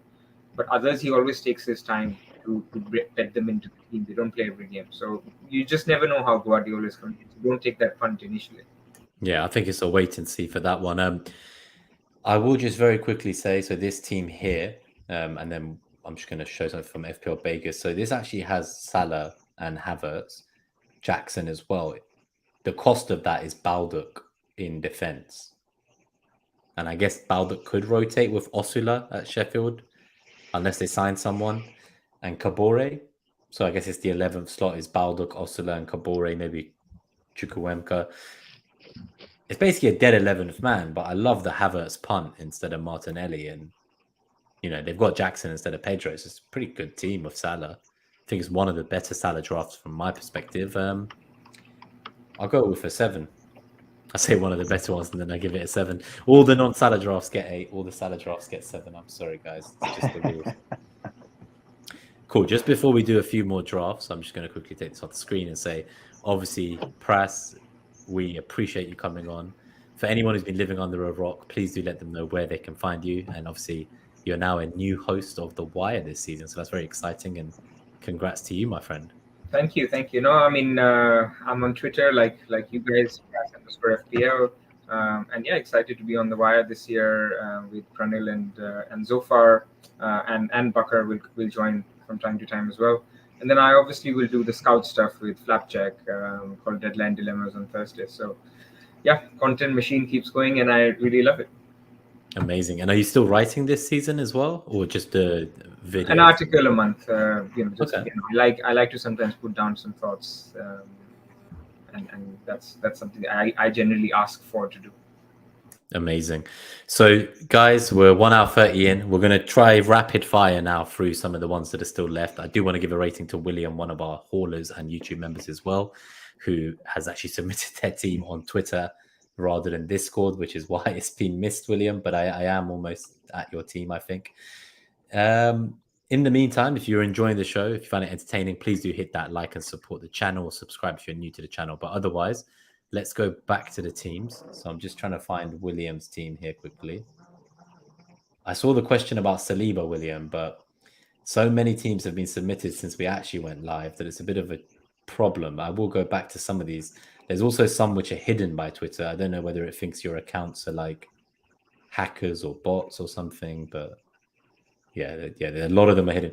So William, is your team in here? Because I saw your question just up here, right, as we were going past.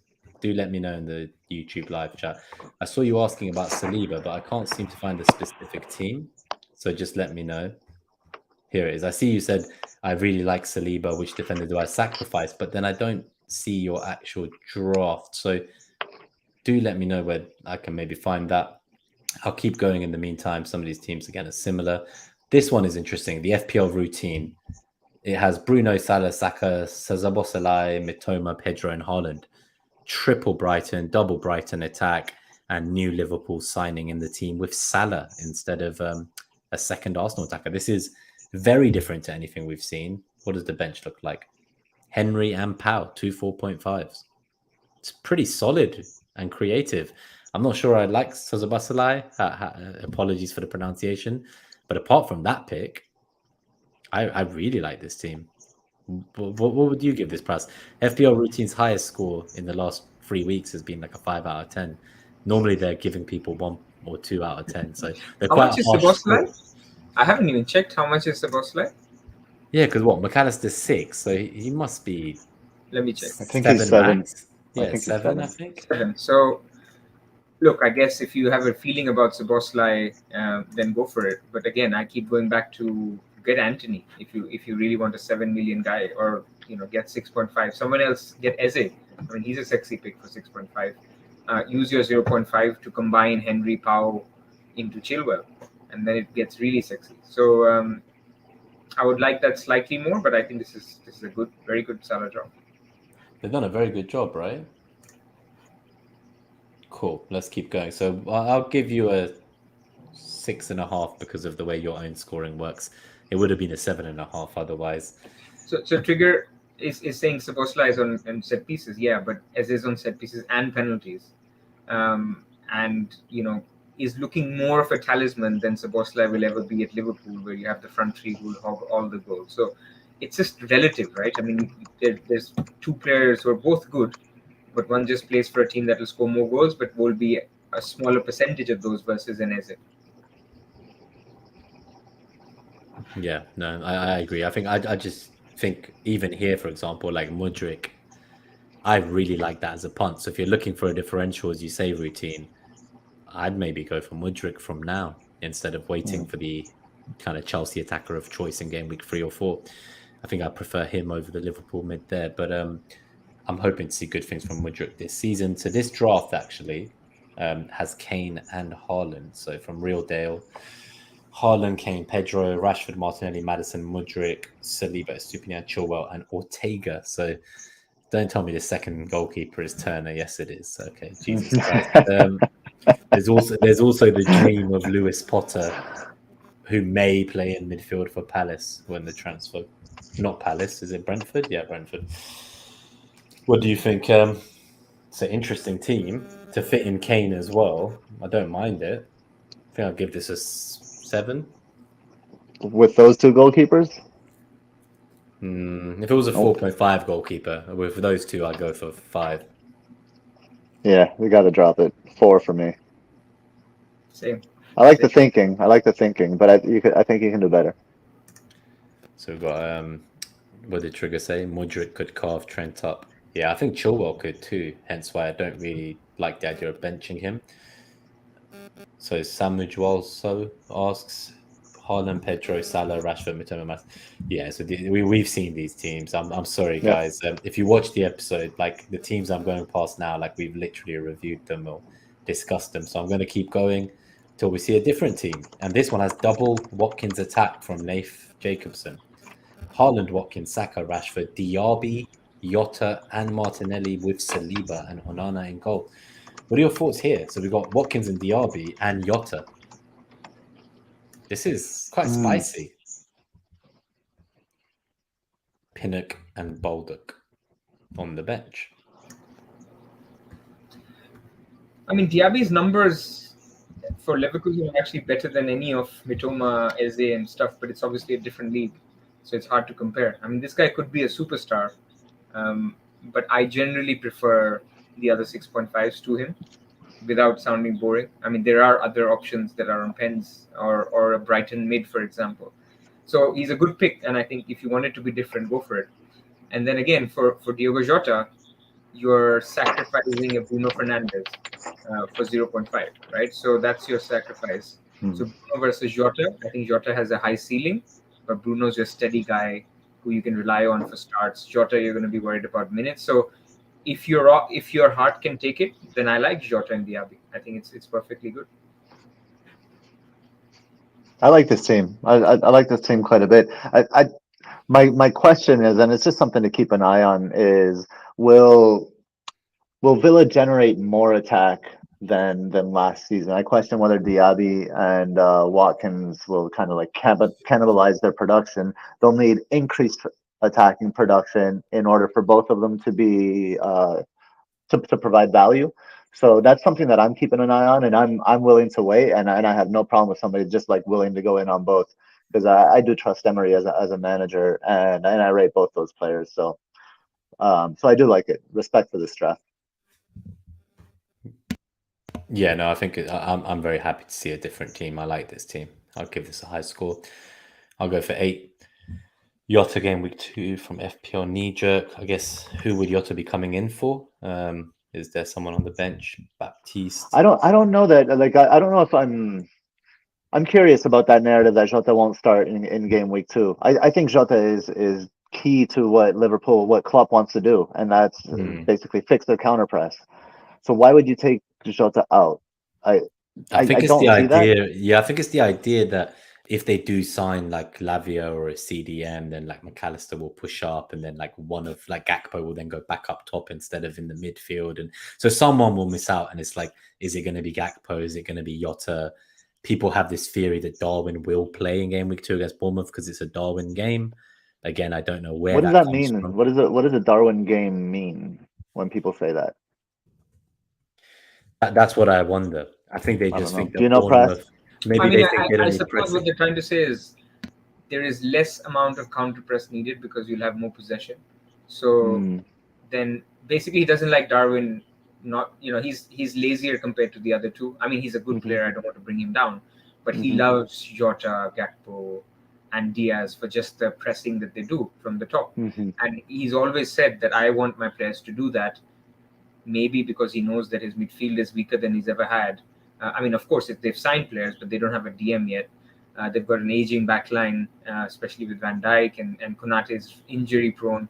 So he wants the forwards to press. And if there's a game where they expect a low block, now I don't think Bournemouth is a low block anymore with the new manager. No. So that's what I mean. If it was Everton, then I can still see that's a Nunes game, Darwin game, but I don't see Bournemouth as that game, even if that is true. Right. That's a good explanation. I just got Tony. I guess he can sit on my bench for 6 months. It just keeps getting worse. Can we do like a draft league with a buy-in with you guys? Because I'd love to be in a draft league with you guys. You guys are terrible. My team looks great. I mean, you want to see I've got Trippier, Watkins, Gakpo, Estupinian, Harvey Shit, that Barnes, does sound good. Anthony, Holy shit. Brownhill, Zinchenko. In this format, these Pras, players hoover you up are points. uninvited to my draft league, Pras. Thiago Silva, Luis Hall, Garnacho, Sam Johnson. I like my draft so far. No wonder your guys' team sucks. Pras got all the players. No, I started well. I had De Bruyne, Isaac, March, Gibbs White, Saliba. March is gonna lose his spot in 2 weeks. That's if Kudus doesn't get sidetracked to come to Arsenal. You heard it here first. That's why he's not. That's why the transfer's not gone through, even though it's all agreed with his club. It's not gone through. I didn't know Well, that. it's not gone through because I think he's waiting for Chelsea or an Arsenal to come and get him, or a United. I think he's Liverpool. So he's basically holding out and saying like, yeah, like keep the offer there. I'll sign if no one else comes. That would be a downgrade from Brighton. Okay, cool. So who do we have here? Speaking of March, this team has March and Wissa. Who's on the bench? Is that Richarlison? Yeah, I don't know about benching. Yeah, I think we did. We've done this type of team. Alarin, a little bit off the Twitter template.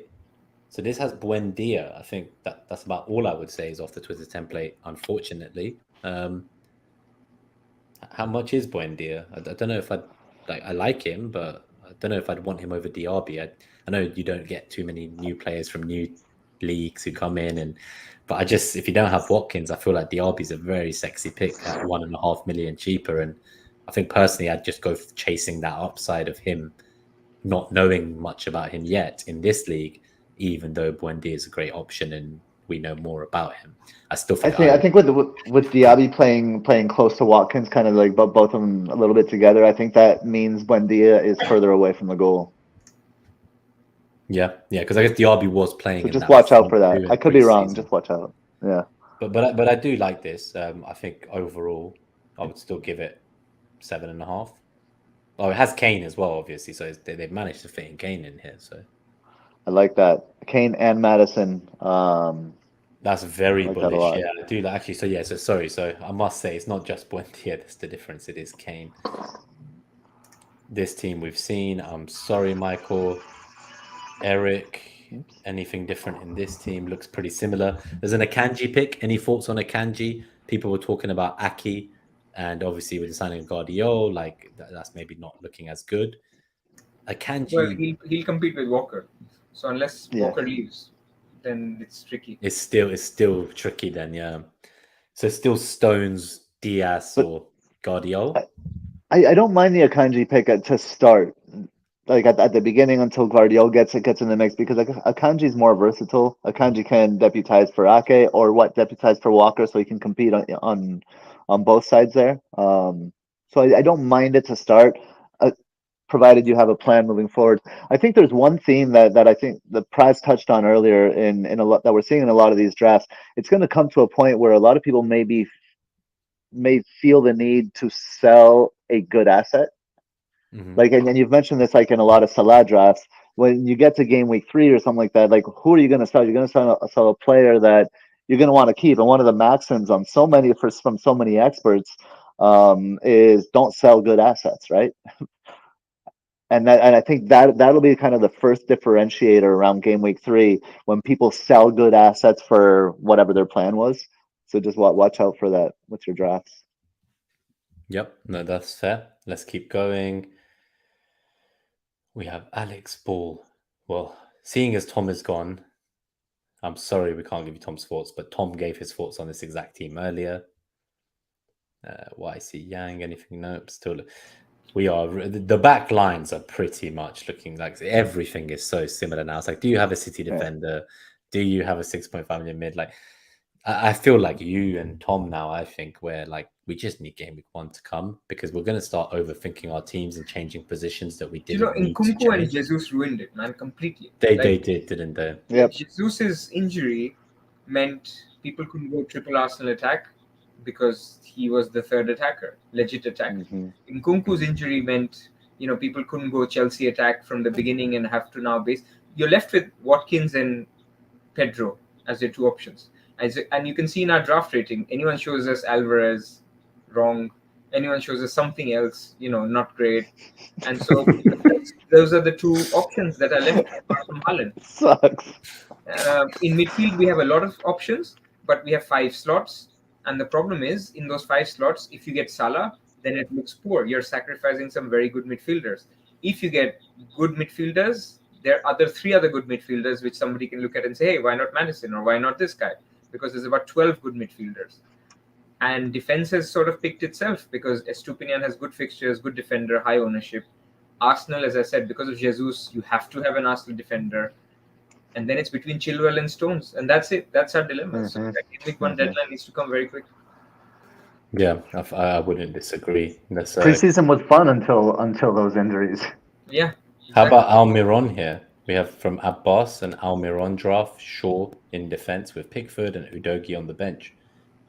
Haven't seen an Almiron yet. I think Almiron could have a great season. Fixtures are very, very tough. I mean, until Game Week 4. So if you can ride it, and I don't see you riding it with just Udogie in the bench. But maybe he got all these points from Almiron last year, and he's a fan, he or she. So we never know. That's true. I'm getting nervous because it's going to auto pick Joao Cancelo in 20 seconds, and there's like no players left in the game. We're on, I think, the 16th pick. I think it's the last pick. Get Cancelo. Why not? Just keep him. And then if something happens, you like smash an incredible like I pick at the drop end of him it. or something. Yeah. It's better than everything else that's left. Yeah, let's go. Yeah, why not? Genuinely, every other pick is like I've just searched about 20 names, Pras, and everyone's taken like the bottom of the back because it's a 16 picks each, and I think there's like 12 managers. Yeah, like there is literally no one left. Jesus. Pirate King. Anything different in here? Nope. We've discussed all these players. We've seen a few more Garnachos than I thought. I'm sorry, Tricky. I need screenshots at this point where we're too far in to read it out for the podcast viewers as well. Similar team. Yeah, I think these teams are looking for FPL Josh. If you see FPL Josh in there, there's Wag. Anything. So Wag has no Haaland, Kane, Madison, Saka, Salah, Eze, Jota, Tarkovsky, Udogie, Saliba backline, Chilwell, and James on the bench. I think this warrants a moment. It's different to all the other teams, that's for sure. Any thoughts here?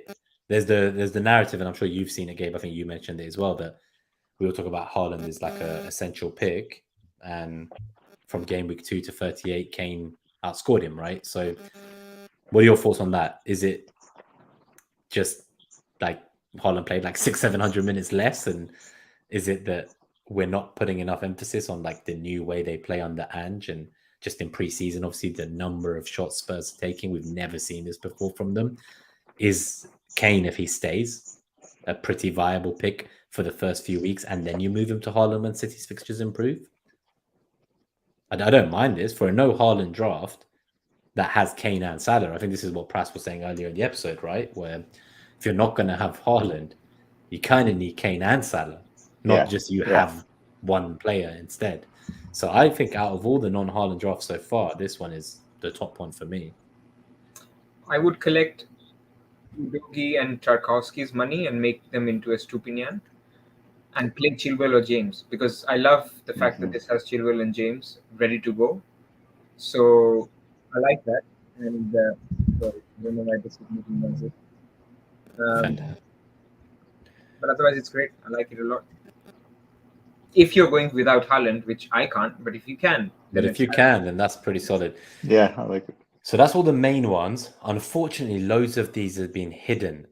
Sid Slays, I saw you said your team was in the hidden replies, but you've just said that's pretty much your team, one of them that we looked at, but Bruno over Madison, Rashi over Jota instead of James.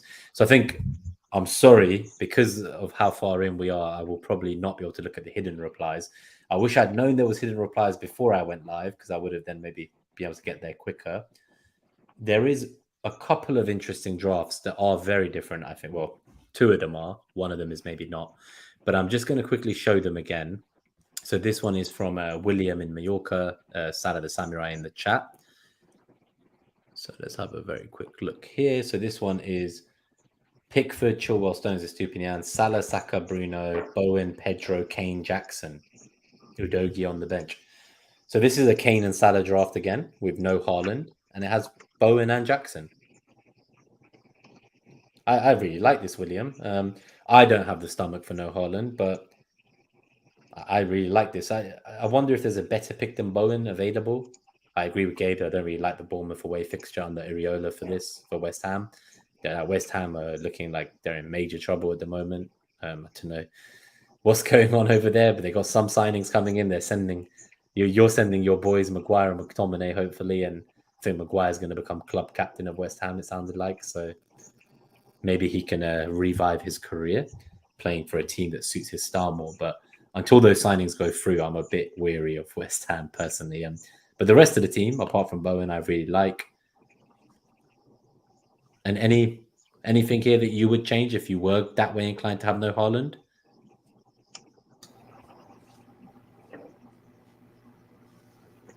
If I'm going no Haaland, it's heavy investment somewhere. I'm going to cover it somewhere. I'm going to do something probably a little bit different, like maybe go heavy City defense, maybe go Diaz and Stones or something like that.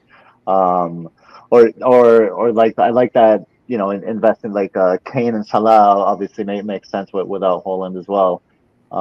So as long as you have that other kind of sword somewhere, I think there is some sense to be, you know, made for a no Haaland draft. Agreed. I'm going to do the team that you had, Gabe. I just want to pull this one up. Really quickly, here's FPL Josh, his team: Onana, Gabriel, Anderson, Estupinian. So he's got Anderson on the back line, Salah, Martinelli, Rashford, Matoma.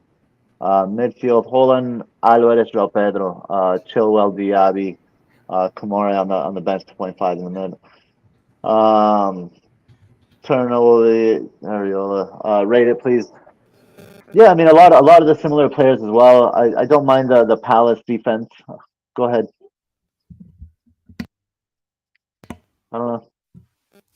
I don't mind this team. So from Josh, he's going no Haaland until game week 3.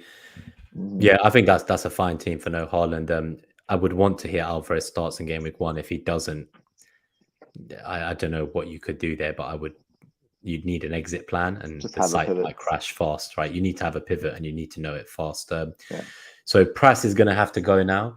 He's managed the last 2 hours. He doesn't have a baby crying in the background, but he still also has responsibilities. My wife needs to go to bed, so I need to go to the office tomorrow. Yeah, exactly. Yeah. But it's been a pleasure. It's been a pleasure. Pras, before you go, one question for you: which player are you most scared that you do not own? Salah. I mean, good answer. Despite the ownership, or even if he's lowly owned, he'd be the one I'd say, could I have done more to get him into the team? But more practically, I think whoever I miss out between Watkins and Pedro, because I like both of them, I will miss out on one of them. I should say scared, but I will regret if the other one bangs and I miss it. So that I think those two. Cool. Well, Pras, it's been a pleasure. I will put links to your profile on the YouTube and the Twitter and the podcast. So everyone, have a look. Thank you to Pras. Please hit that like button to show your love for the show and for Pras and Tom, our special guests. Gabe and I will look at one more draft that we have that's a very random draft with Kane and Haaland. And then otherwise, I will see you on Friday at the Meets and Fest, Pras, and look forward to locking in our teams. Yep, indeed. Take care, guys. Thank you so much. Take care. Thank you so much, Pras. And Trigger says that the team that we looked at, which had no Salah, the first one, so no Haaland, the first one just now before Williams won. Well, I'm actually playing. We were all playing her in the head-to-head league. So, yeah. So FPL Wags, looking forward to competing with you. So let me put your team up then, Gabe. So this is your Haaland and Kane team, and then we'll use this one as the last one. I have started a couple of questions in the live chat that came in as we went through the show, so I will also answer some of those. But if you let me know when you can see this, I've gone to WhatsApp. I see a couple with Kane and Haaland. I don't know if there's one in particular you want, the one with Madison. The last one. This one. So this one's Pickford, Saliba, Akanji, Chilwell, Madison, Bruno, Havertz, Martinelli, Pedro, Haaland, Kane, and Baldock on the bench. I really like this Havertz pick. Like, I've actually been doing everything I can to see if there's a way for me to get him in with Saka and Martinelli and get rid of Gabriel. Like, I've just been thinking to myself, like, for that Forest fixture, I'm looking at 3-0 there. And I'm feeling a Havertz brace in that game. Like, I agree. I really feel it. So I really want him in that Game Week 1 team. This Kane and Haaland draft is very sexy. And I personally I can't do this with Kane. Like, for all I know, Game Week 1 deadline will pass, and on Saturday morning, he'll be confirmed to Bayern. I just can't do that to myself. I just can't. I just can't. Like, I have to. Like, the window has to close. And Spurs, their fixtures do get very good from like around Game Week 3, 4 onwards. So I'm kind of happy just to wait a bit. Obviously, your team here, Gabe, the no Saka is kind of risky, but you save 1 million, which is quite a considerable saving. And I don't think you can really get Saka, can you? Like, you're already having to miss out on Rashford here. I'd be more. I could go Havertz to a 6-5. Okay. Right, and Martinelli to Saka, but I think Saka's the third best option. You were saying you think you got the gut feeling about Havertz taking the penalties, and okay. Yep. What do you guys in the chat think? What do you guys give this out of 10? I think, because we've seen a lot of Kane and Salah, no Haaland, but this is like one of the few Haaland and Kane ones we've seen. And my only regret with this one is I always wanted Jota, and I'm sacrificing Jota here. Because the alternative version has Jota and no Martinelli, right? So it's Mitoma and Jota. No Martinelli, right? So Jota and Mitoma, Martinelli and Maddison. That's the main difference between, well, you got Stones, but yeah. Okay, so actually this one strengthens the goalkeeper to Onana from Pickford, Stones instead of. So there are sacrifices. There's sacrifices when you try to get. Okay, fine. I like this team, but I think I would still. Actually, no. This one is a bit risky for me. I'd rather the money was in the midfield than in Stones and Onana. So yeah, I think I prefer the second one for sure, actually. And I still like double Arsenal attack, especially for those first fixtures. So yeah, I like this one. But yeah, and do you want to talk us through some of your thinking maybe for some of the viewers, and then we'll get out of here. Yeah, I mean, so I'll just go over like some of the other picks. Akanji, we talked about. I think Akanji is kind of like the next best option because of his versatility on the back line. He can almost play anywhere on that back line. So I like him at least to begin the season until Guardiola really cements himself. I just think like Tottenham,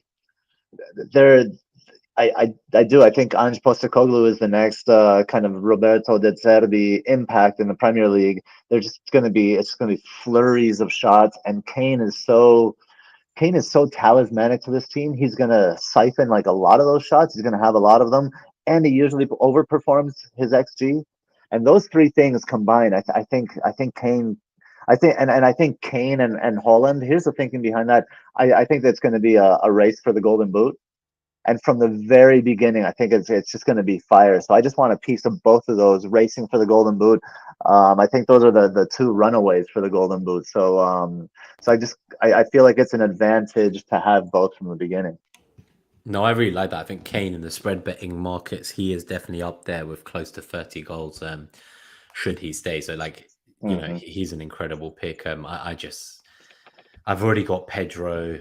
Like, he's a player I don't know about his minutes. I might be rotating 3-4 million defenders to get in Havertz as a fifth mid. Like, there's so many rogue picks. I'd like to only have 2 or 3 weird picks, but my 10th and 11th man might not even be playing after Game Week 1 or in Game Week 1. So I can't be buying people who might also leave the Premier League.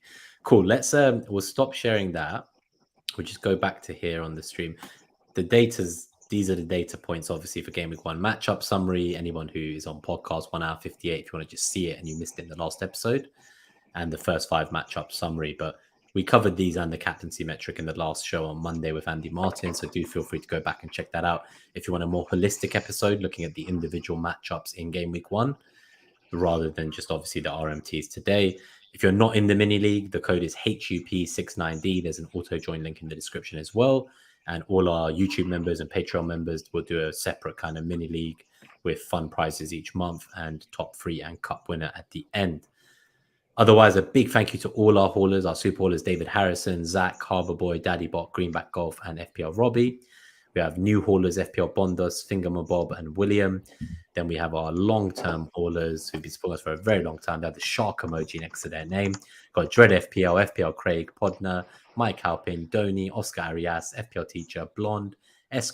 M, Tom Gorish, Davindra Raj, Lindsay, Sihan, Akshay, FPL DG Boy, Claire, Dom, Catherine, William, Harry Not Kane, Neil, Sebastian Koo, Benjamin Lockwood, Tursks, Niels Apples, Jasker and Singh, Nick Khan, FPL Rubber Ducky, Big Mike, Kevin Rose, General Zod, Salah the Samurai, FPL Blue Footed, Reese Hughes Jones, FPL Planner, and Jack M. Before we go, just a couple small announcements. So I think on Friday, the guys, Gabe and Mariner, are hoping to do a Discord hangout 1 hour pre-deadline for all the YouTube and Patreon members. There should be a casual chat, last-minute dilemmas going into the deadline in Gameweek 1. Going forwards, we're going to try to get one of the three of us to join that Discord voice channel in that deadline hour.